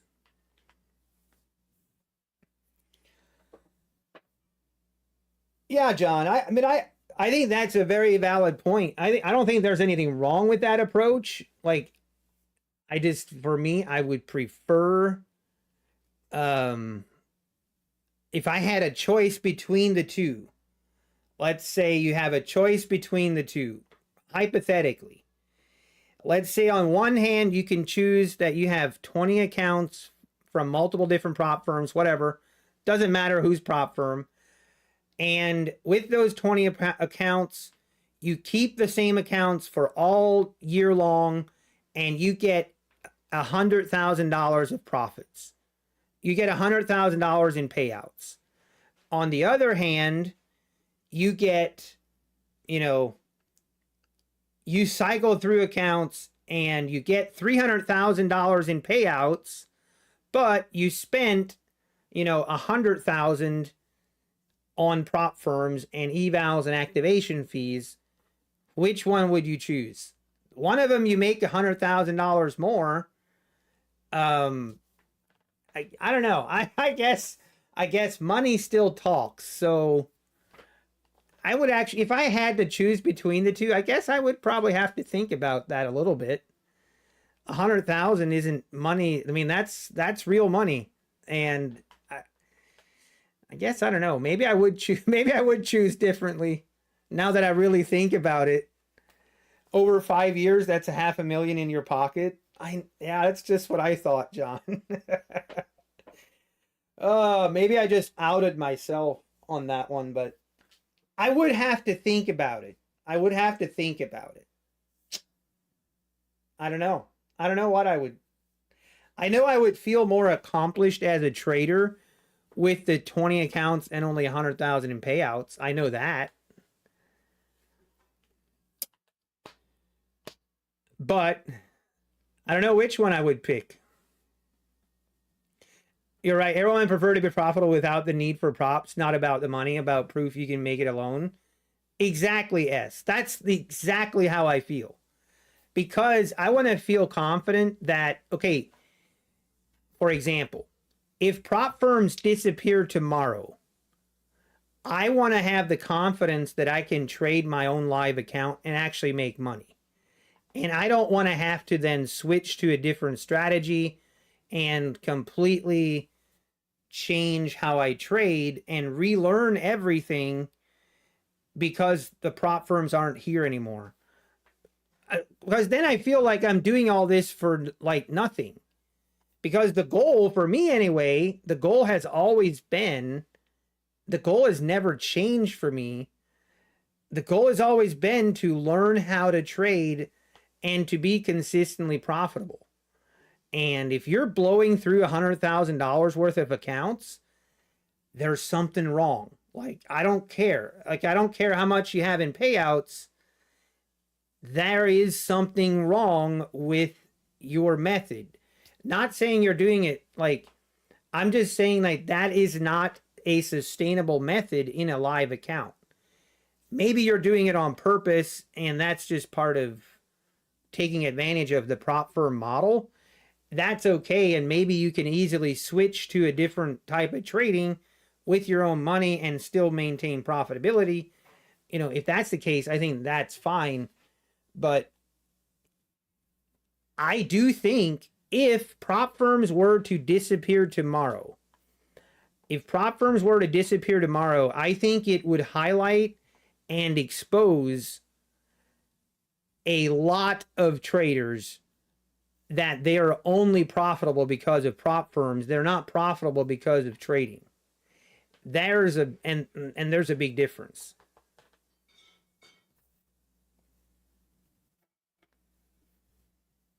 All right, market, what we gonna do here? Slowly just going higher. Feeling pretty bullish.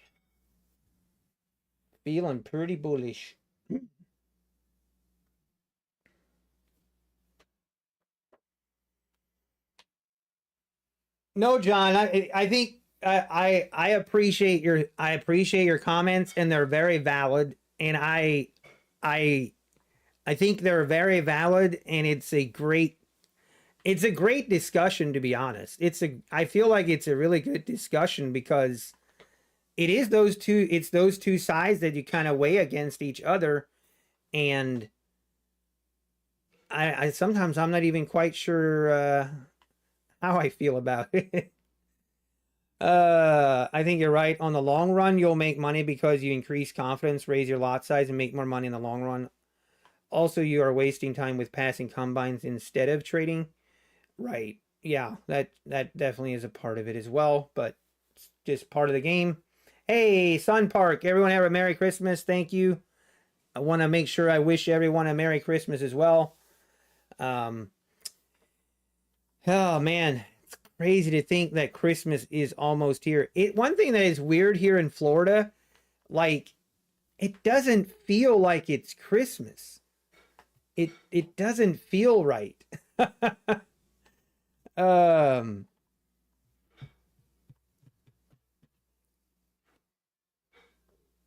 I have a high fee number for this year, but most of that was the first half.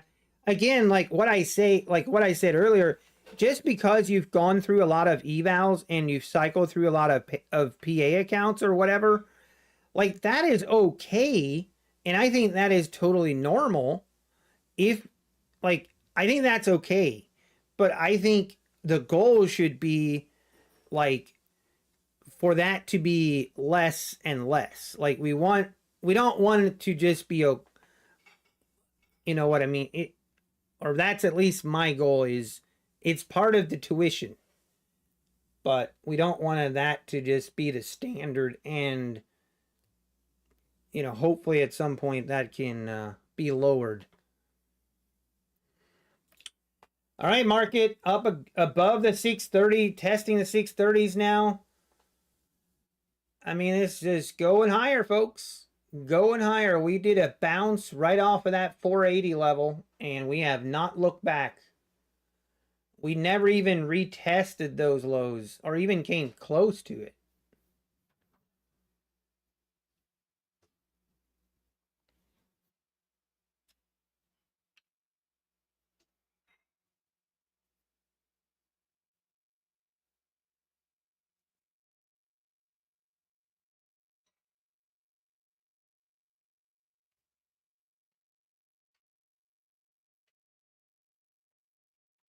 Yeah, I know, John. That's the thing that I see. Like, if you can get, man, that's the thing. I feel like if I can just get these to a payout threshold and then just take out $500 payouts every 8 days would be amazing.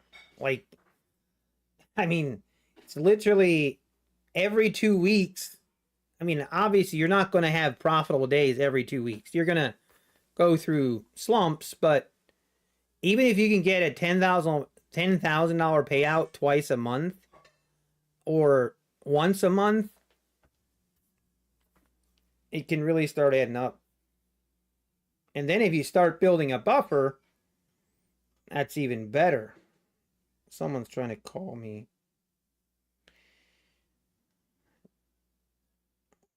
What is going on here?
All right. Man, am I going to take another trade?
Oh, your counts are like the tortoise and hare story.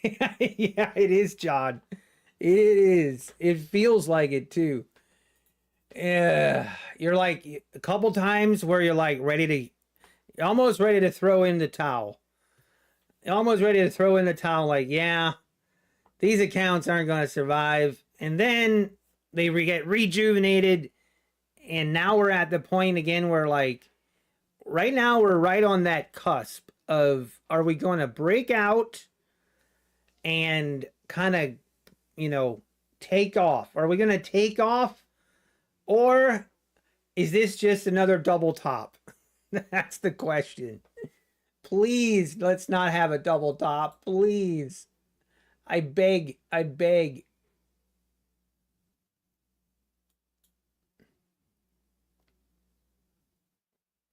Actually, I want to look at my TradeZella again.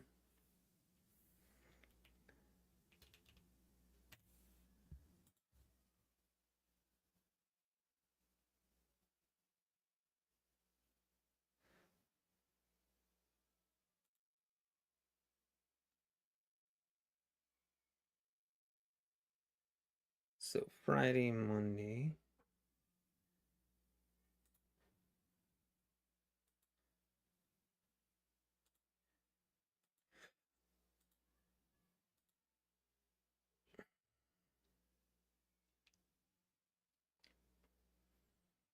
Man, this market just slowly grinding higher. I mean, I could take an entry here, but I guess I should have. This just looks like it's just going to keep going.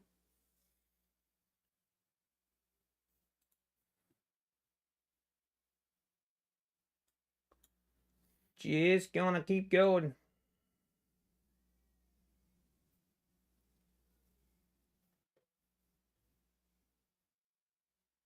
See if we get through the 630s. There she goes.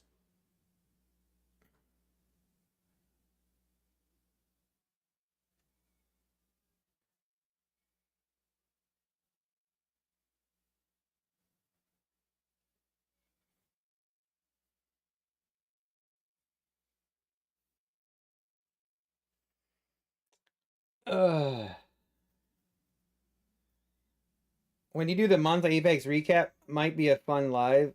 The monthly. Oh, actually, I could do that. Let's hope. Let's hope, John. Are these the same accounts you had a big raid day that got wiped out away by Apex? You were ready to throw in the towel that day, if I remember correctly. Yep, these are the same accounts, Travis. Same accounts.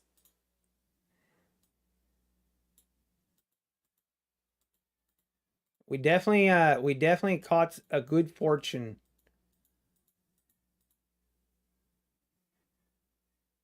Okay.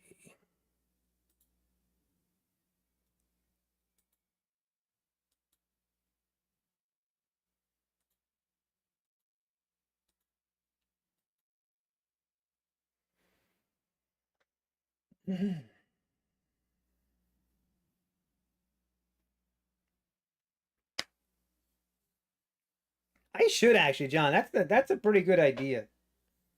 That is a good idea. Hmm. I will think about that.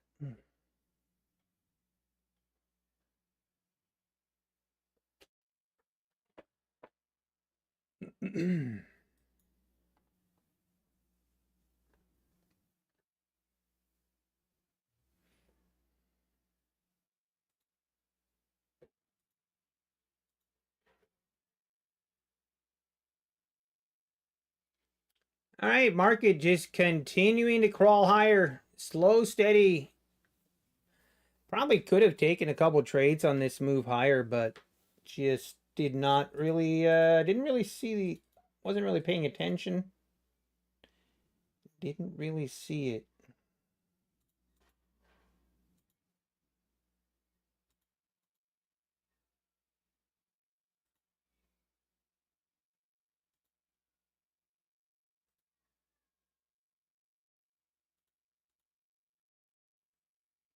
And we continue higher. 640's coming in next. Double top up here. Obviously, the 670s, we had a really difficult time really difficult time getting through on the 670s. So let's see. All right, I get.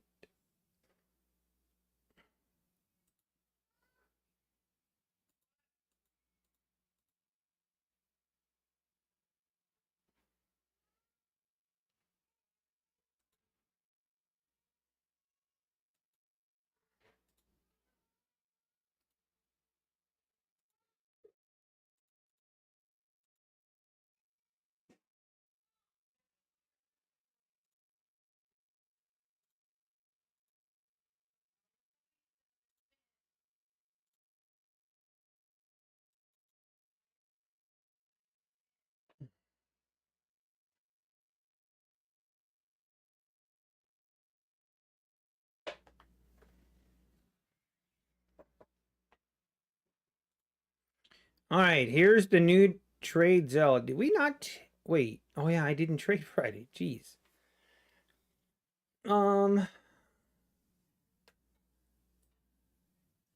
This is what TradeZella looks like now.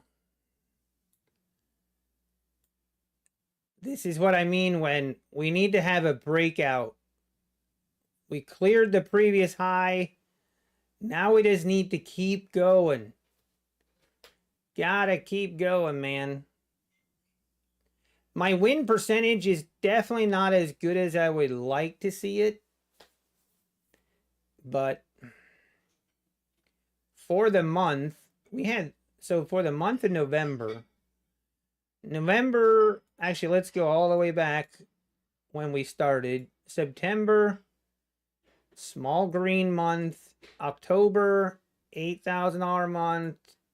November, -6.5.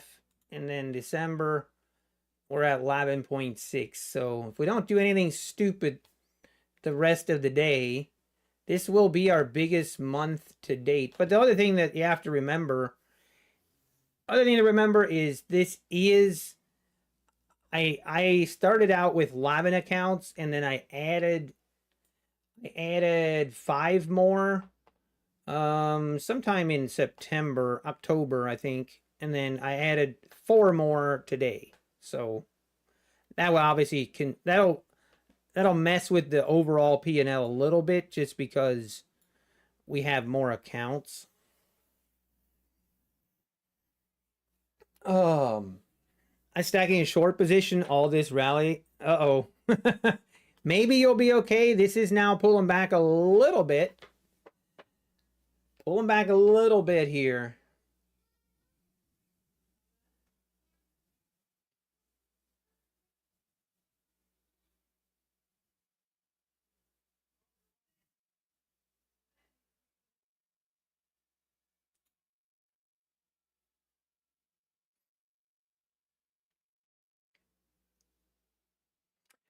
All right, getting a bounce, pretty big bounce right off of this opening range low and the VWAP and the EMA. Everything coming together right here. Is this just going to rip it higher now?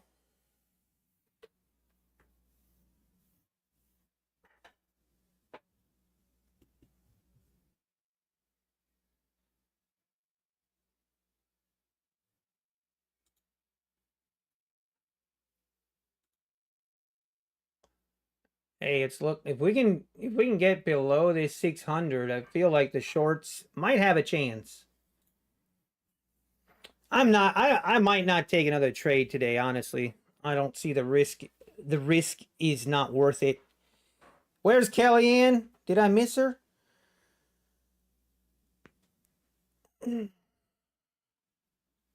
Hey, there's Kelly. How we doing, Kellyanne?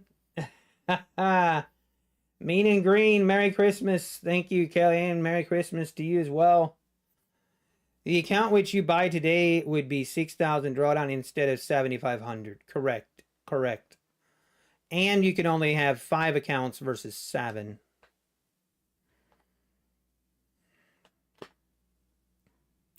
I'm done for the day. Hey, UK Futures Trader, thank you, thank you. And Merry Christmas to you and your family as well.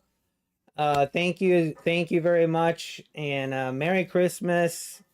Happy New Year, and wish you God's blessings. Take care. It's awesome. All right, market just wants to seesaw around. I don't know, this kind of an interesting level here. We're gonna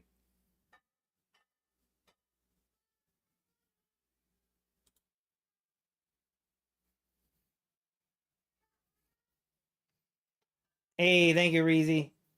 Can anyone please confirm December 25th, 26th counts as one day? I mean, you can't even trade on the 25th. Well, I guess, yeah, you could trade on the 25th when the market opens at 6 p.m. Eastern. But yeah, that would count as one day. Hey, you're welcome, Roger Sam. All right, breaking out. Looks like it wants to make a move higher now. All right, looks like we're just going to keep going higher, folks. Gonna keep going higher. The Santa rally is in. 40K in expenses. How much was it last year? Actually, that's what's funny. So last year, my expenses were they were almost exactly the same. They were just a little bit over 40,000 last year, but with no payouts last year. So, ouch. That one really hurt. That last year really hurt. This year was a good year. It was a great year. I'm very, very, very thankful for this year, and feel 10 times more confident in my trading ability. I still struggle, obviously. It's not perfect. We still got work to do, but a lot more confident. That's a big thing in trading. If you don't have any confidence in your trades or your setups, it really messes with you. Which Apex account size does everyone prefer, Orlando? Man, I don't know. Still feel like the 50K might be the best, but kind of depends. I don't know. Yeah, thank you, Hario. I mean, I was pretty close to, I was getting pretty close to giving up. I was. Okay, can we just rip right through these 640s?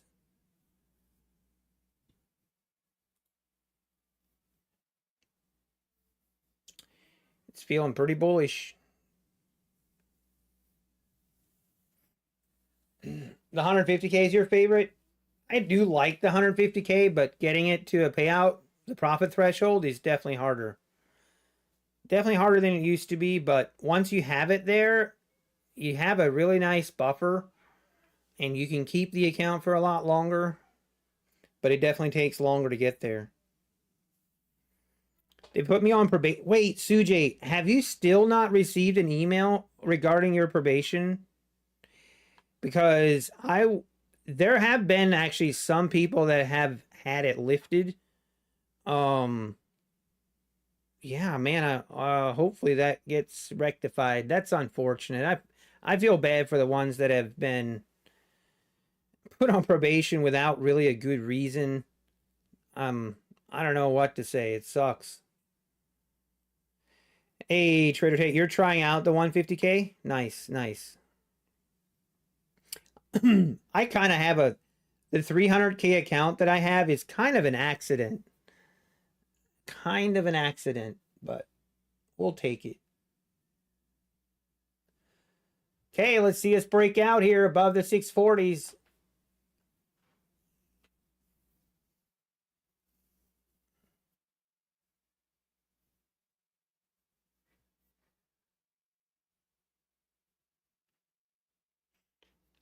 You're on probation as well, Brent? Wow. Huh, that's interesting. That's interesting. Because they've definitely been working through those and getting people off probation, but must be they haven't gone through everyone yet. All you want for Christmas is to be taken out of probation. Oh, okay, boys. 640s. Can we break it? Can we break through?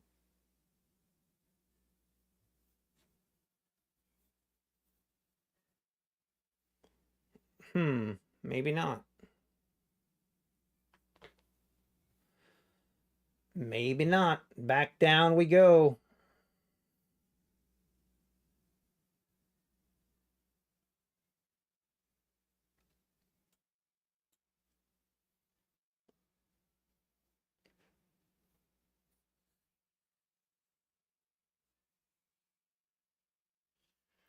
He's on his way to Biden. He will pardon. That's true, John. On the last day of Biden's, on one of his last actions that Biden will do, he will pardon everyone on Apex that's on probation. Oh, I love it. Huh. Past 3 My Fun and Future Pro accounts. I'm jealous, Okole. I'm jealous. I can't pass a My Fun and Future account if someone was holding a gun to my head. I still couldn't do it. Just can't. I can't do it. I've come into the point where I might need to accept that maybe My Fun and Futures just isn't going to work out for me. And I'm not interested really in the 50K. You know what? Let me reevaluate my life choices. Just give me a second, guys. Maybe we've just been doing it wrong. Oh, gee, come on, guy. What? Why is this so expensive? My Fun and Futures, they really need to... Wait, didn't My Fun and Futures say... Didn't they say that they're going to be making changes after the new year? Right? Oh, wow, look at that rip. What? She ripping, boys. Man. Market's very bullish. The Santa rally is here. The Santa rally is here. Why is that? I have no idea. I don't know. Sometimes with my certain prop firms, it's like a curse. I was looking at the milestone account. I was looking at the 50K milestone account.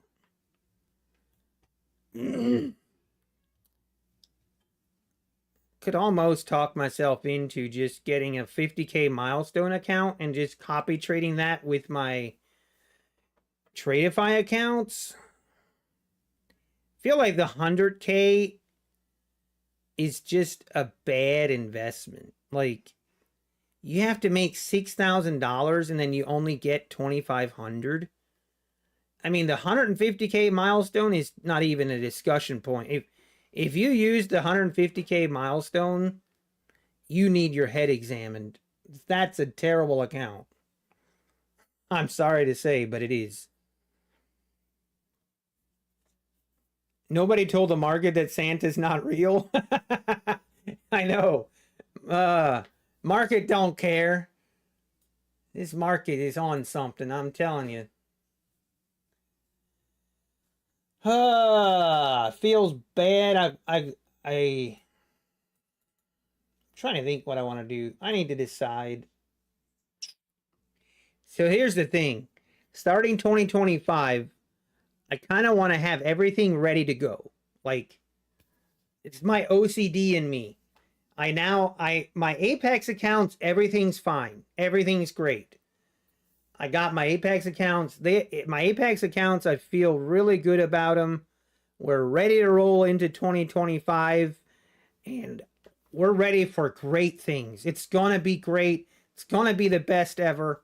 It's going to be wonderful. And Tradify accounts, we're fine. We have 7 accounts. There was a lot of pain, but we have them. We're going to let's just focus on the positive. Take Profit Trader account, on the other hand, I'm trying to pass 4 more, but I'm gonna stop trading him. That's not gonna happen. At least not today. So we have one funded take profit trader account, which we can trade. That's fine. And I guess we're just gonna work slowly, take our time, try to pass 4 more. I don't know what else to do. And then my funded futures, I'm not sure what I'm gonna do.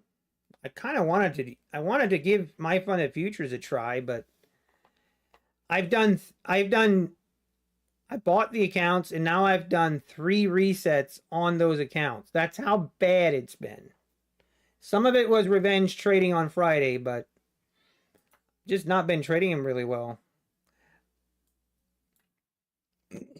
I should have just traded them. Should have copy traded them with my Top Step accounts. We do have 5 funded accounts with Top Step again. That's great.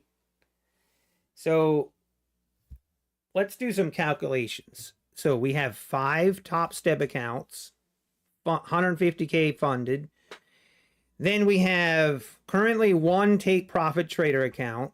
We have 7 Tradeify accounts. We have 20 Apex accounts. I'm starting to sound like a lunatic. We have... What else do we have? I don't even know. Hang on.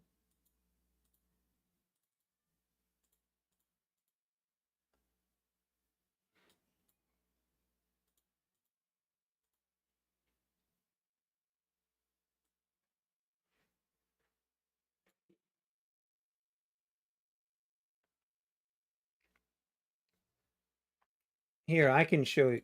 So here's all the accounts right now. And as you can see, these Take Profit Trader accounts just... These are the 4 that I'm trying to get past, but it's not going so well today. So I think we have 33. No, 20 plus 7 plus 5 plus...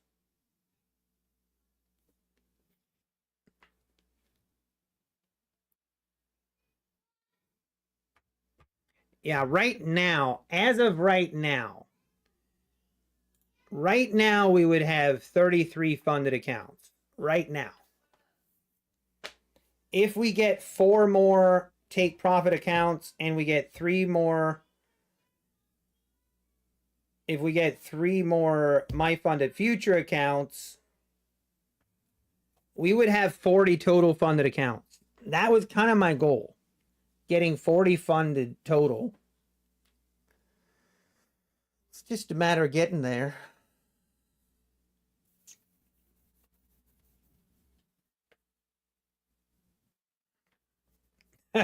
Trader's chick. You have to kind of be insane to be a profitable trader. This stuff is truly bananas. Yes, you have to be clinically insane to want to be a day trader. I think that's pretty easy diagnosis. You have to be clinically insane. It's Tradeify 50K account. You mean the 150K?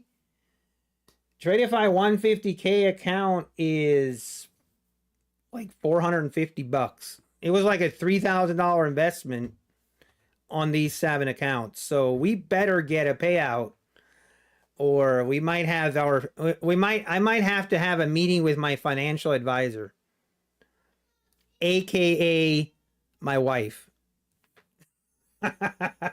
My wife's gonna be like, Nutty, we need to have a talk. We can't be doing this. And I'll be like, but wait, honey, I got a plan. 1 payout, that's all it takes. 1 payout. We'll make millions. I'm working on my sales pitch. Give me a minute. She calls me nutty. No, she doesn't. Only if I'm in trouble. No, she does not.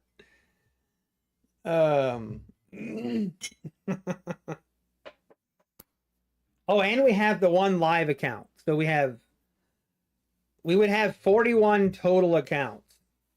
What we haven't decided yet is how we're going to trade all of those accounts. That's what we need to decide. Maybe remove that door, put a stripper pole, and stream on Twitch in between trades. You mean OnlyFans?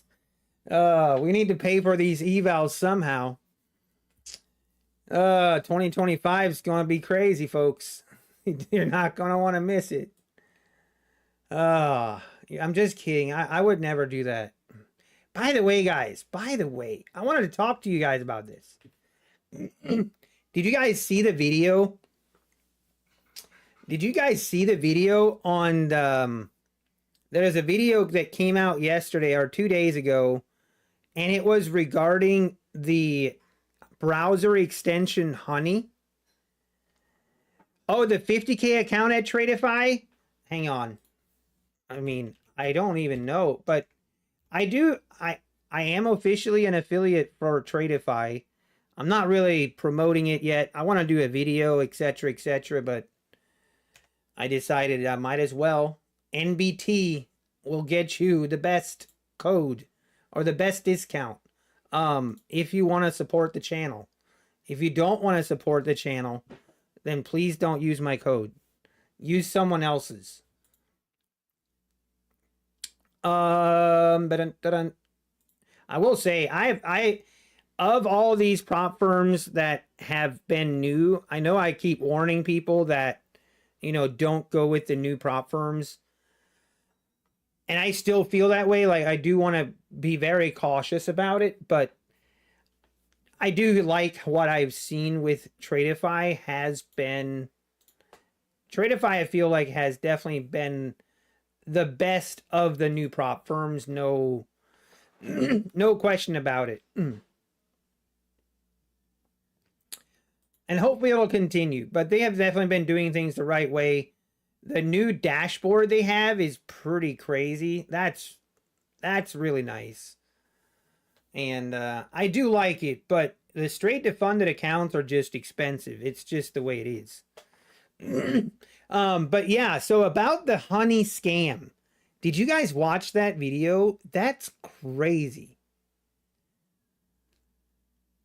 Jose, do not give me that visual.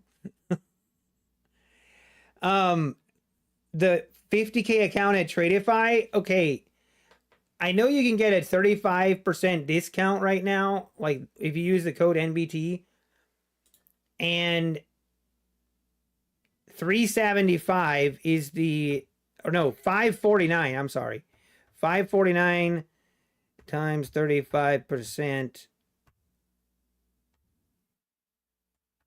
So with the discount, it would be like $357 straight to, for the straight to funded.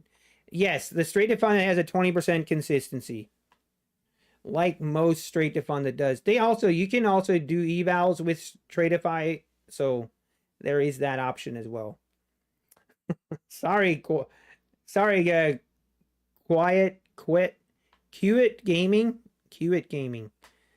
So it is expensive. There's no doubt about it. It's, the thing actually is that you actually get more drawdown than you do on the other account. I wish they had it where it would just be the same, but I know why they don't. They want to make it a little bit more enticing to go the straight to funded route. But hey, I'm trying to decide what I want to do with these.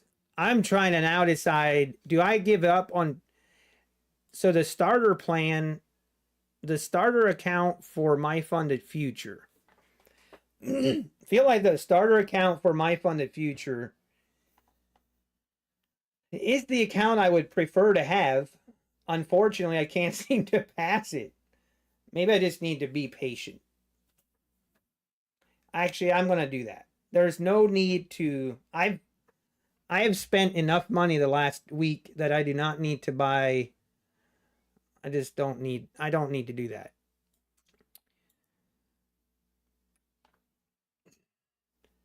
Did I already talk about you profit getting I did not, Matt. Thanks for bringing it up. I actually kind of, man, oh my gosh. I completely forgot about my you profit account. Man, I need to trade this. I need to get 1 day of $200 in profit or more. And we need to do it and hold the trade for at least 60 seconds.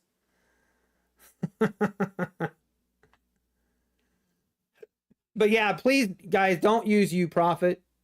Whatever you do, don't use them. They are not I'm still trading with you profit just because I still have an account. But this you profit account, this zero account, you can't even buy them anymore.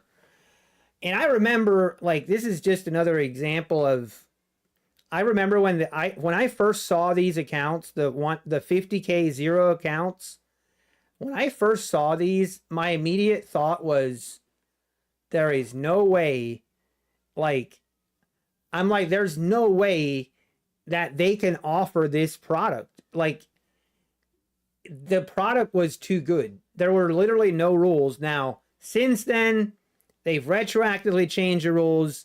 They closed one of my accounts. I blew my other account. I still have this account. They have been approved. Like, so you can see, I've gotten 3 payouts from, like, they have been approving the payouts because I've just been following the rules, exactly what they changed. Obviously, I couldn't follow the rules on the account that they closed because they retroactively changed the rules. But I'm going to try and at least take out all the money I can. I'm going to take out everything I can before I close, or I'll never trade with them again, but I will take everything I can. But we do need to trade this. Maybe we'll do we go long or short, guys? Long or short on the U profit account? We need to make $200 or more.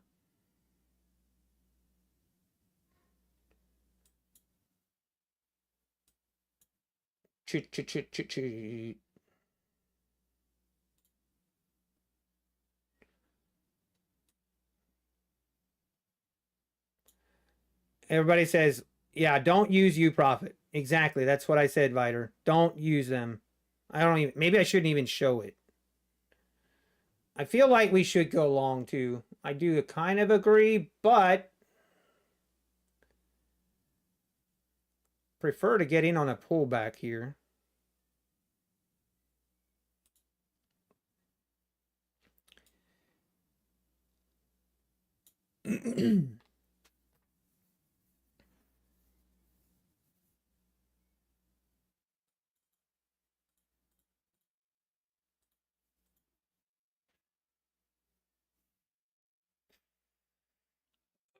Starting to wonder if Nutty has a little bit of ADHD.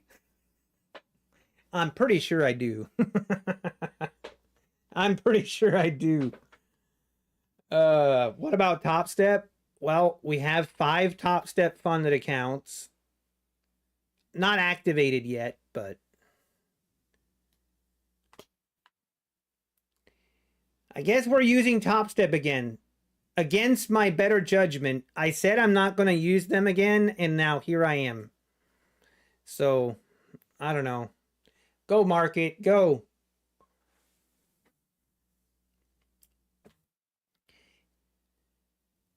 But it is what it is.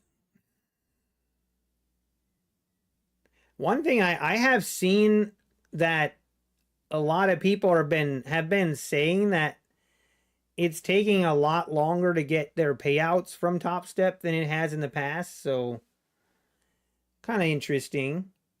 My biggest fear is, now that I have 5 accounts, I just don't want to get put into a live account too early. I blew up my accounts. Oh no, Crypto Poppy, I'm sorry. You did get payouts from them? Well, hey, there's that. That's still good. Should I wait for midnight to see if I'm on probation before buying new evals? I mean, I don't think they're putting anyone, if you're not on probation now, you probably won't be put on probation. But I mean, I would just wait for them, and hopefully Apex does a Christmas sale of some sorts. At least you would think so. You would think so, but I don't know. Man, they didn't do a Black Friday sale. They waited and did a Cyber Monday sale. So maybe I have no idea. It does. I will say, it does seem like the Apex sales are less frequent than they used to be. I don't know what that means, but they might be trying to get us to get used to it. I don't know. All right, market, come on, get me filled. Am I in this trade for at least a minute? This is why it's so dumb.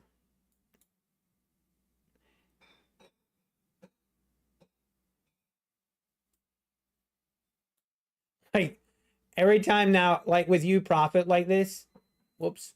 I always have to go in and be like, okay, we got our $200 profit for the day. And then I have to go and make sure I wasn't in the trade for less than 60 seconds. I'm like, yep, we're good. Now I'm done for that. I'm done with that for the day. Tell you what, it's crazy. Having a scalping rule where it's 60 seconds is just insane.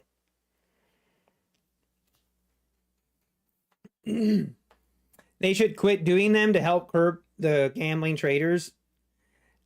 I think that might be part of the reason. I think it might be. Anyway, all right, market. I mean, we definitely had opportunities here to go long. We could have gone long right here. We could have gone long right here and here. Probably missing out, or we're missing out on quite a bit of decent trades here, but I'm okay with it. And here she goes, just ripping higher. 715s. All right, the highs of the overnight session are up here at the 740s. So you gotta think that's where we're heading. It's just very bullish.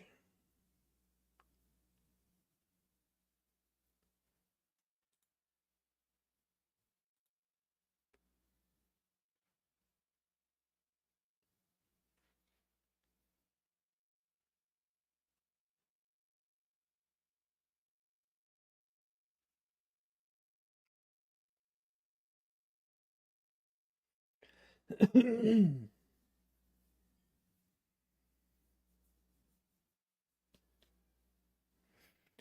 points to my first take profit level. Let's go, Gary. When they launch the new platform, they will do 90% off. Yeah, I need to play around with that more, but I do find it kind of interesting that all these prop firms are coming out with their own platforms. I'm not sure how much I like it, to be honest.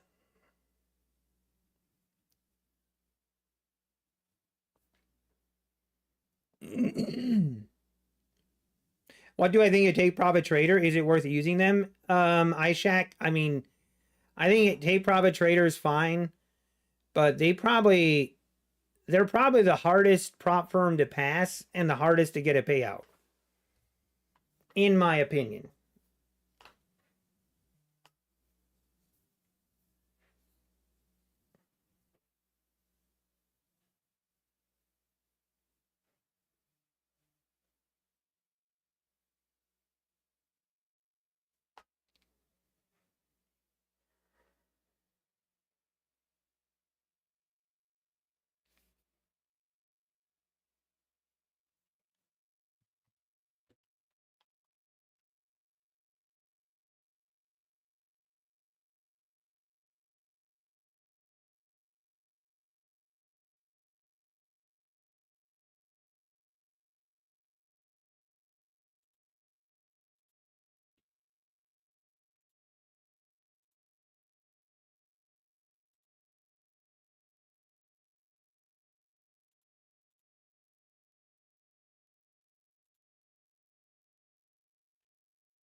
All right, we're getting a pullback.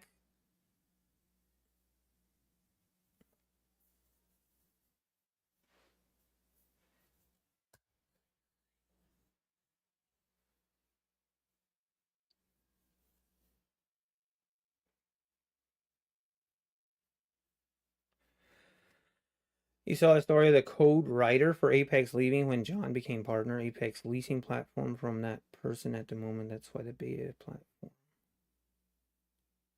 Are you talking, John? Are you talking about Leo? Where or what? Where was that story on? Or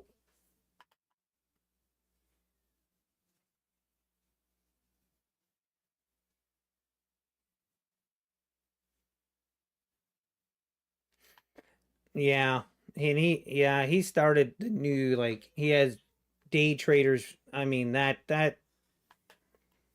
there's a lot of red flags on that one. I would I know some things about that it's not good. Steer clear. Not recommended. I think, yeah, well, and see, here's the problem. Yeah, I don't know. I know what he was offering, and I know what, like, I know what he was offering influencers to promote that, to promote him. And yeah, not completely unrealistic, and no funding. It is, if you, I mean, it's set up, it's bad.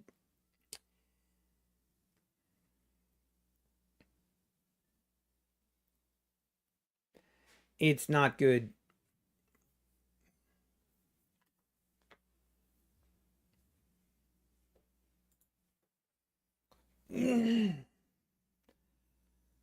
Yeah, hey Carlos Roa, how we doing? Yeah, same. I'm not, that's just not, I mean, people are gonna fall for it still. You know, people are gonna do it. You know, it doesn't matter. You can warn people as much as you want, and people are still gonna do it. Which is, I guess, okay. I mean, that's a life choice. It's a free country. It is a free country. Well, that's the problem, Carlos. The more attractive that these, if a new prop firm comes out and they have rules that are really attractive, that's even more of a red flag. That's even more of a red flag. Same with Profit Trade. I mean, this is, the daytrader.com is literally exactly what Profit Trade did. Profit Trade was from people that were at Tick Tick. They left Tick Tick. They started their own prop firm, and they lasted how long? 2 months? Because here's what's happening. These guys are leaving and starting a prop firm thinking that they don't need to have any funds, and it doesn't work. That does not work. And people, it's just sad to see, because the more that happens and the more that continues to happen, the worse it's going to make it for this industry as a whole. And it's going to become very difficult to, it's going to make it even more difficult for the actual legitimate prop firms to survive, because of a couple bad apples like that, where they don't have a clue about prop firms, or like they don't have the funding to start a prop firm. They really don't.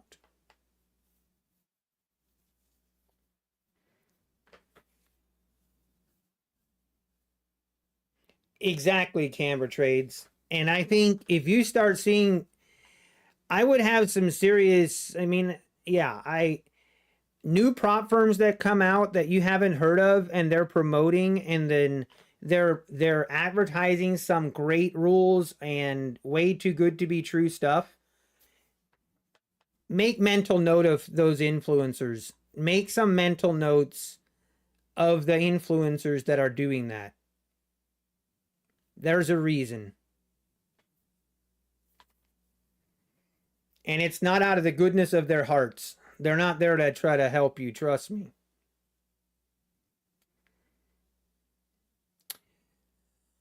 Yeah, Camber trades. It really isn't. I mean, it's just going to be honestly the best way for a new prop firm, actually to start up is to start up with almost no influence. Don't get any influence to promote you, and have very, like, make it difficult, like have difficult rules, and take a year and just slowly grow. That is going to be way more sustainable than getting as many people to promote you as you can, promising things you can't deliver, and be underfunded and have attractive rules. You're not going to survive. You're just not. Not in today's prop firms.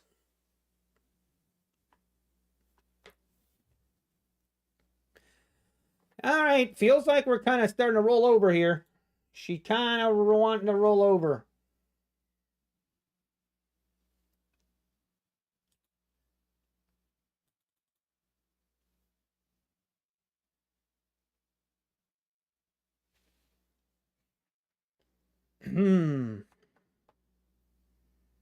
Is tomorrow counted as a full day? I don't believe so. Today and tomorrow count as one day, I think. Don't quote me on that, but I don't think so. Hey, Carlos. How's it been going, Carlos? Have you been doing okay? Or just do like trade if I have easy plans for starting and then backtrack them? I mean, yeah, I feel like I would, yeah, I know what you mean. That's true too. I mean, I think prop firms are going to be changing rules. It's just part of the game. The key is going to be, how do you do it?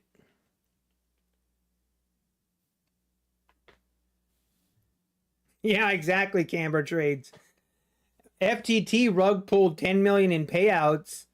That's what's crazy. FTT rug pulled 10 million in payouts, literally admitted that they don't have enough money to pay people, and you still had influencers promoting them. That is shameless. Okay? And then people tried to defend it in a sense of, well, we didn't know. Okay.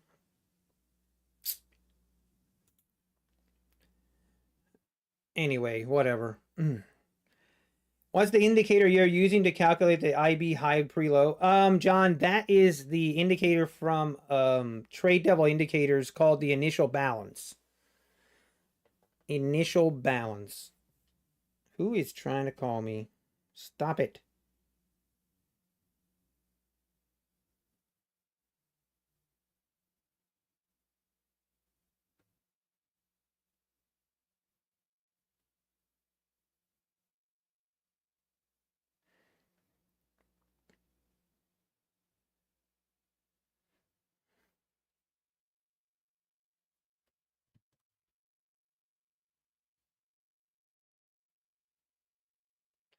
Yep.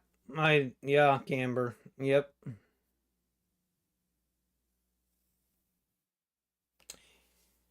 Hey, that's a good idea, Carlos.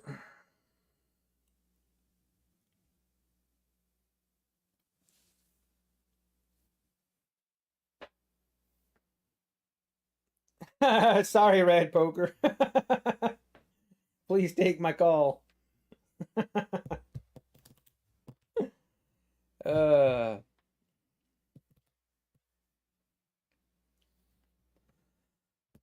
Well, folks, I'm trying to think, do I just I don't really see I don't think I'm gonna trade. Oh, by the way, I wanted to talk more about that honey regarding affiliate links. It's pretty interesting to me. I mean, these guys, shameless. And now they got, like, it's actually a PayPal. I wonder if there's going to be a massive like class action lawsuit against them. I suspect there will be.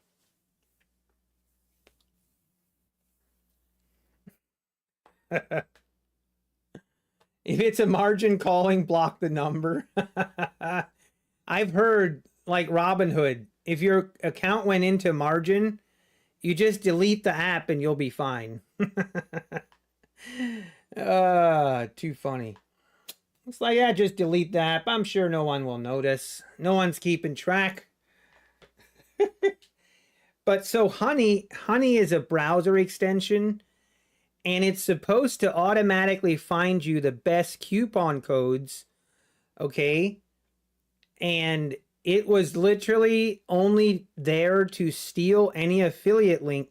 So anyone that promoted a product and had an affiliate link, and if they clicked on that link and it took you to, you know, your browser, and the last step, if you clicked on the Honey to check for better deals or better coupon codes, as soon as you click on that, you automatically, Honey automatically took your affiliate commission, took the affiliate commission, and then it did even worse things that it's crazy. But hey, patient trader, thank you, patient trader. Same to you. Wishing your wish your family, friends, happy holidays, Merry Christmas, Happy New Year. Thank you, patient trader. But yeah, it's crazy. So then the other portion that Honey was doing that was just blatantly fraud, was not fraud, but I mean, just wrong. So they were working with companies with coupon codes. And let's say Kohl's, for example. Let's say Kohl's was, you know, they were working with Honey. So Honey would work with Kohl's on, so, and they would purposely not give you the best discount. And they would do that with working with Kohl's. So Kohl's would tell Honey, hey, I don't want any coupon codes to go out that are better than 5%. So if you clicked on the find the best coupon code on Honey, it would always just come back as a 5% discount. And it would tell you, hey, I looked everywhere throughout the webs, and the best discount I can find for you is 5% off. So you went and use it, and guess what? The Honey actually gets an affiliate for every time you use anything that you click on Honey. Then, so then, but if you just go outside of Honey and just manually search for coupon codes for Kohl's, there were coupon codes easily available for like 15 or 20% off. But Honey was purposely not showing you those in hope, you know, obviously Kohl's, they're going to be motivated to not give you the best discount that's out there.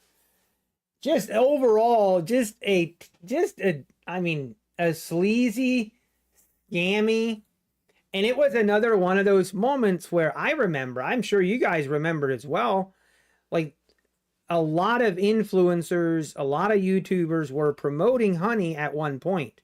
Now, I haven't seen anything lately, but I want to say like a year ago, maybe it was 2 years ago, it seemed like Honey was being pushed and promoted to everyone. And it was basically, hey, it's like, why would you not use Honey? Because it doesn't cost anything and it will only get you the best discounts. So it was being promoted as what can go right. There's a no, you know, there's no downside to it. And it just reaffirmed something that I know to be true. And that is, there is no freebies. There's nothing as free. If someone is selling you something and telling you it's free, there is no such, it isn't free. And that's what was happening. These guys weren't running like a charitable organization. Anyway, I thought it was pretty interesting. So many big YouTubers made a video on honey. I'm sure people are installing honey at thousands a minute. Oh, I know. And it was actually the perfect crime for honey. I mean, I think it was terrible, but someone up top had some big brain ideas, because here's what happened. Guess who, and like, guess which group of people has the most affiliate links and promoting the most products? Well, it's influencers. So they went to these influencers to promote their product. They paid them a lump sum of money to promote, honey. So then they got all their users to install honey on their browser, but actually it ends up actually hurting them way more in the long run, because now that honey is on their browser, if that influencer now goes and promotes a different product, let's say they go and they start promoting Red Bull, right? So they promote Red Bull and they share an affiliate link. So now that same user clicks on the Red Bull affiliate link, they go to the site, and right before they go to check out, something pops up on their browser and it's like, hey, do you want to check to see if there's any discount codes for you? And you, not being any the wiser, you're like, well, sure. Why not? Why not check to see if there's discount codes?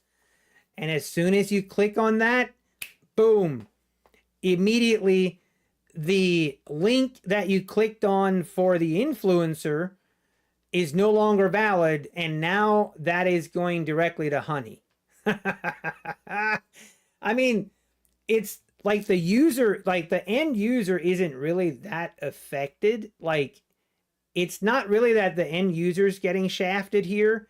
It's more that the influencers are getting shafted, because they unknowingly are telling everyone else to install a extension on their browser that is going to not retroactively, but it's going to, going forward, it's going to steal all of their commissions. It's going to steal all of their affiliates on any products they promote going forward. It's crazy. These guys were playing chess.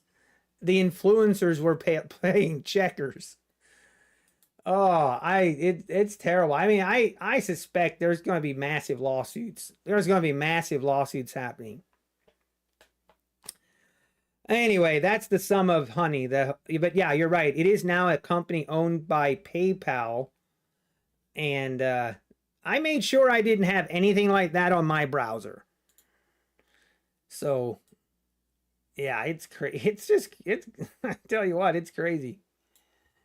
The times we live in, man.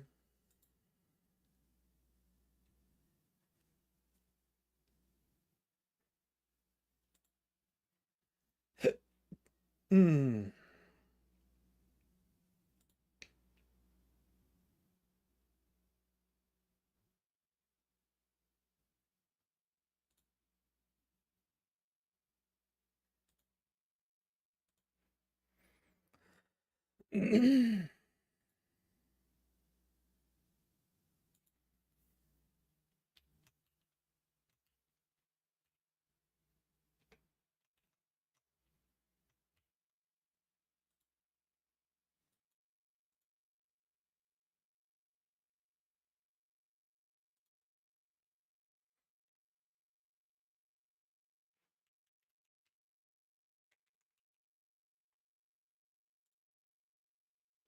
Hey, Reggie Williams, thanks for the $1.49. Thank you. I appreciate it. Thank you, thank you, thank you. Yeah, UProfit has the 60-second scalping rule. The only effect to the end user is that they think, right. That actually, yeah, you're right. S11, yeah, that would be an end user effect. If you think you're getting the best discount, you're probably not. But I actually was looking, I still have the PayPal honey. Like, I actually still have it on my browser extension from I don't even know how long ago. So, I mean, that's crazy. And I'm going to report abuse. I'm removing it and reporting abuse. I'm just going in the comment section. I'm just going to put a link to the YouTube video that exposed them. I'm such a troll.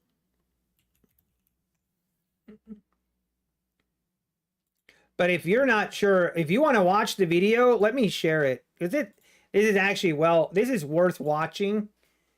If you haven't seen this, it's worth watching.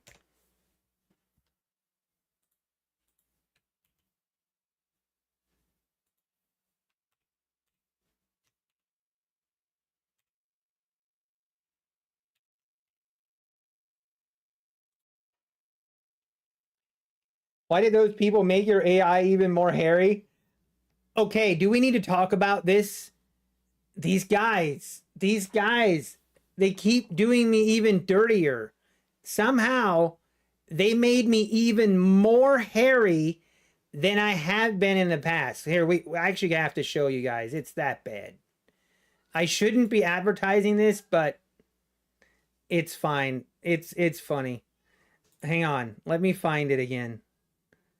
Ah. Hang on. We got to find this.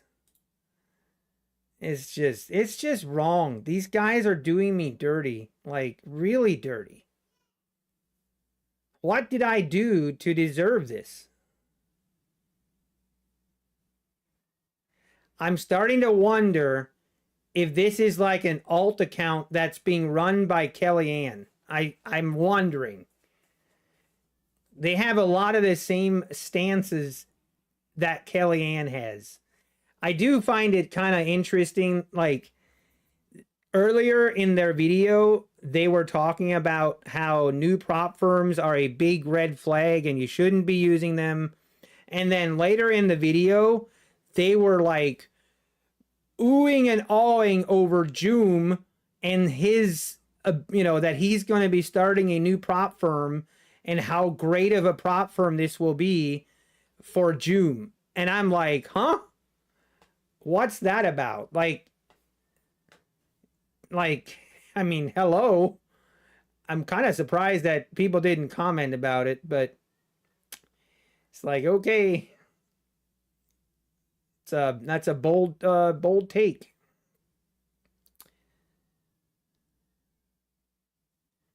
If I can find it, man, I can never find these guys.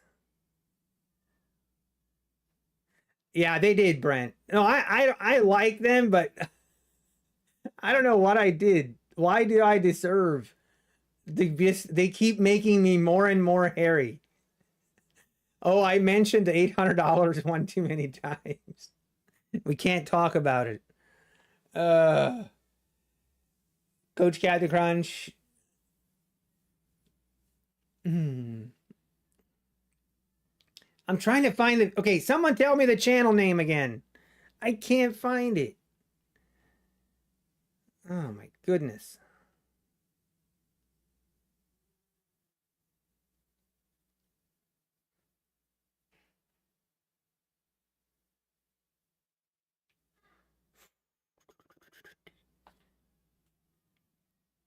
Oh, I found it. I found it.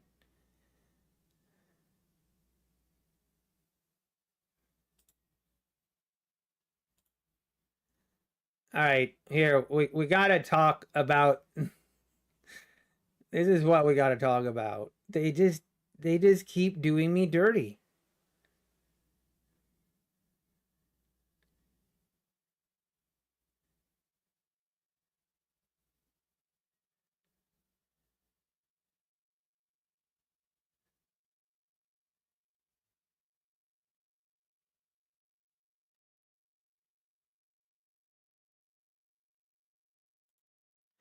Trying to find the moment where it happened.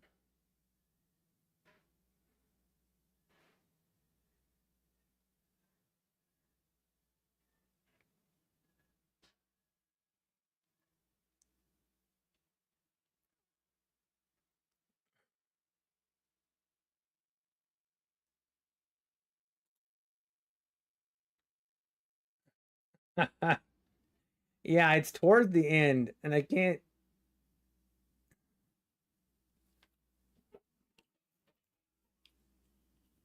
Yeah, John, I'm suspicious. I'm starting to become very, very suspicious. Uh,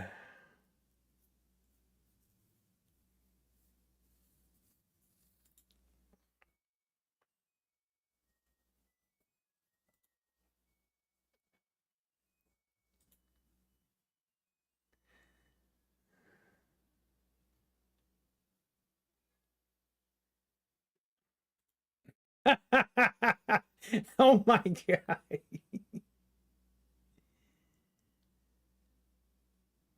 Look at this. This is just wrong. Oh, look. I'm even hairier than before. Why? I don't even like I don't have it. I don't get it. Fix this, Kellyanne. I know you're behind it. Fix it. Come on. that's that's so wrong. That is so wrong. Not cool, man. I wish I could grow that beard. That's so wrong, man. They keep doing me dirty. Next time I'll probably you'll only see my eyes. That's it. It's like I live under a bridge somewhere. Oh man. You gotta love it.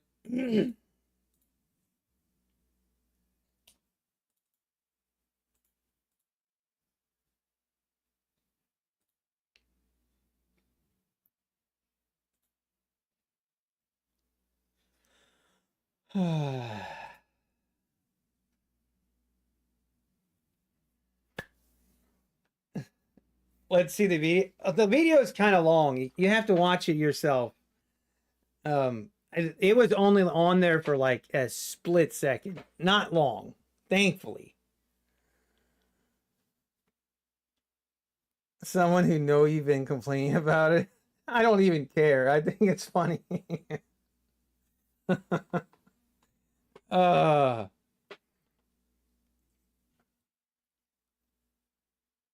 yeah, I know, right, Camber?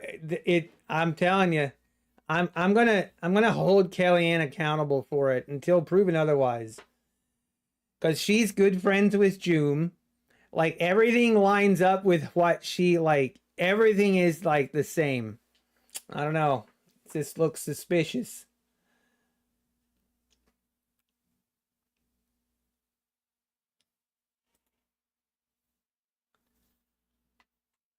Okay. All right. Am I really not? I'm not gonna take another trade. No way. No way, Jose. Yeah, the Joom thing. I mean, come on. Are we really gonna go there?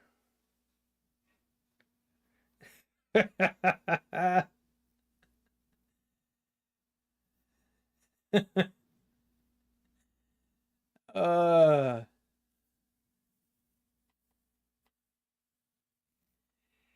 he's got clout. He was saying the scam was extensive and affected other firms as well. Captain Crunch, tell me, talk to me, Captain Crunch.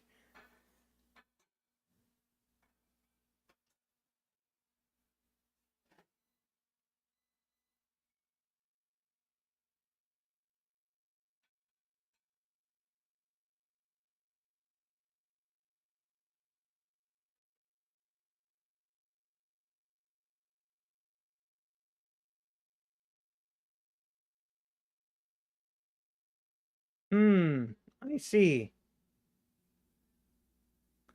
Are you talking about profit trade?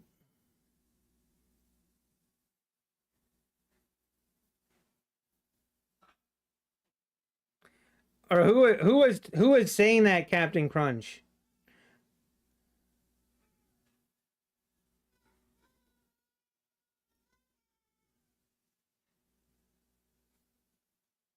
Hmm.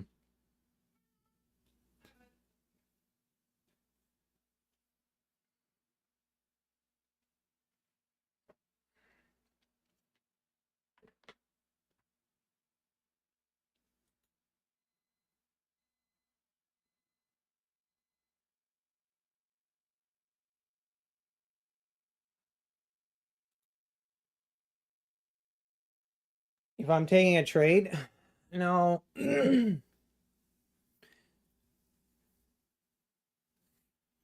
This person live trades daily, and I don't want to get him in any drama, but he straight up said one of the latest firms was created by a previous employee of a competitor firm. Yeah, it's day traders, right?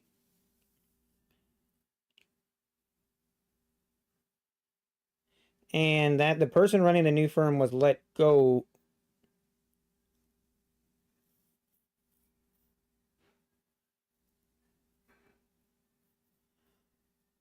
I mean, there's only two people that I know. It would either be the people that branched out from Take Profit Trader and did profit trade, or it's Leo that broke off from Apex and now is doing daytraders.com. I don't know of anyone else.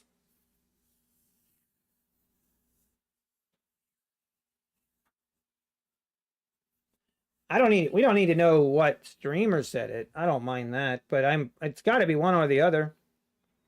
Unless I'm just out of the loop. Which wouldn't be the first time, but I don't think there's anyone else. And a pullback. Once again. Okay, I think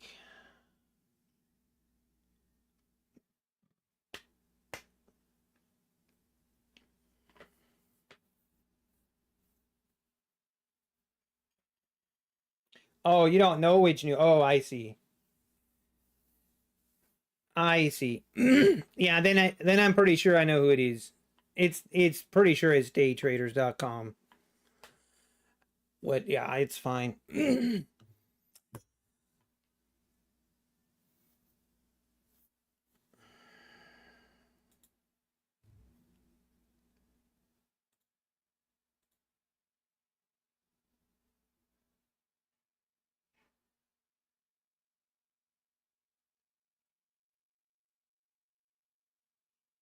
All right, guys. Yeah, it is. You know what I'm mad about? Apex lying to you saying an update was coming in 2 weeks about the live probation. Yep, Camber trades. I mentioned it. I brought it up again. Like, what happened? Supposedly they're doing buckets, different buckets they're going through, and they've gotten through a couple of them, but they're not done yet.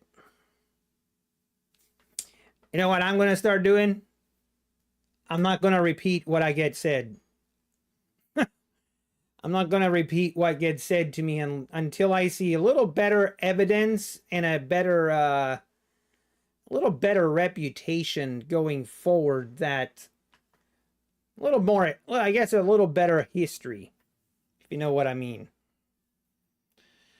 But anyway, whatever. Gonna mind my own business. I'm gonna do my own thing, and it is what it is.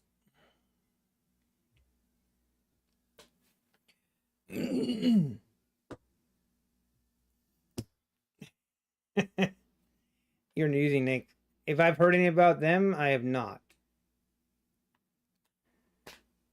All right, guys. I think I'm gonna call it there. I don't really see myself taking another trade. It's just not worth it. I really wanted to end the day green, end the week or the year, I guess, green. This will be my last stream of the year, my last trading for these Apex accounts for the year. I'm going to be trying to pass some take profit traders the next couple days. I might trade my Tradeify accounts, very little, but the goal is to come back and start out 2025. We'll be starting out, we'll be here for stream on the 3rd, I believe. No, the 2nd. We'll be here for the January 2nd. We will be streaming again on January 2nd. So again, thank you everyone for the great year. Merry Christmas to everyone. I hope you guys all have a very blessed Merry Christmas, and everyone be safe, and Tell someone you love them. You never know when the last holiday is you get to spend with your loved ones. So cherish it, appreciate it. And I just want to say thank you to everyone for a wonderful year of 2024. It really has been a great year. And I'm very, very grateful, very thankful for all you guys' support. And I am very excited for 2025. Very excited. So thank you, everyone. And I can't wait to see what 2025 has in store. So it's going to be awesome. And we're going to be here for it. So, all right, everybody. Take care. Have a Merry Christmas and a Happy New Year. And God bless.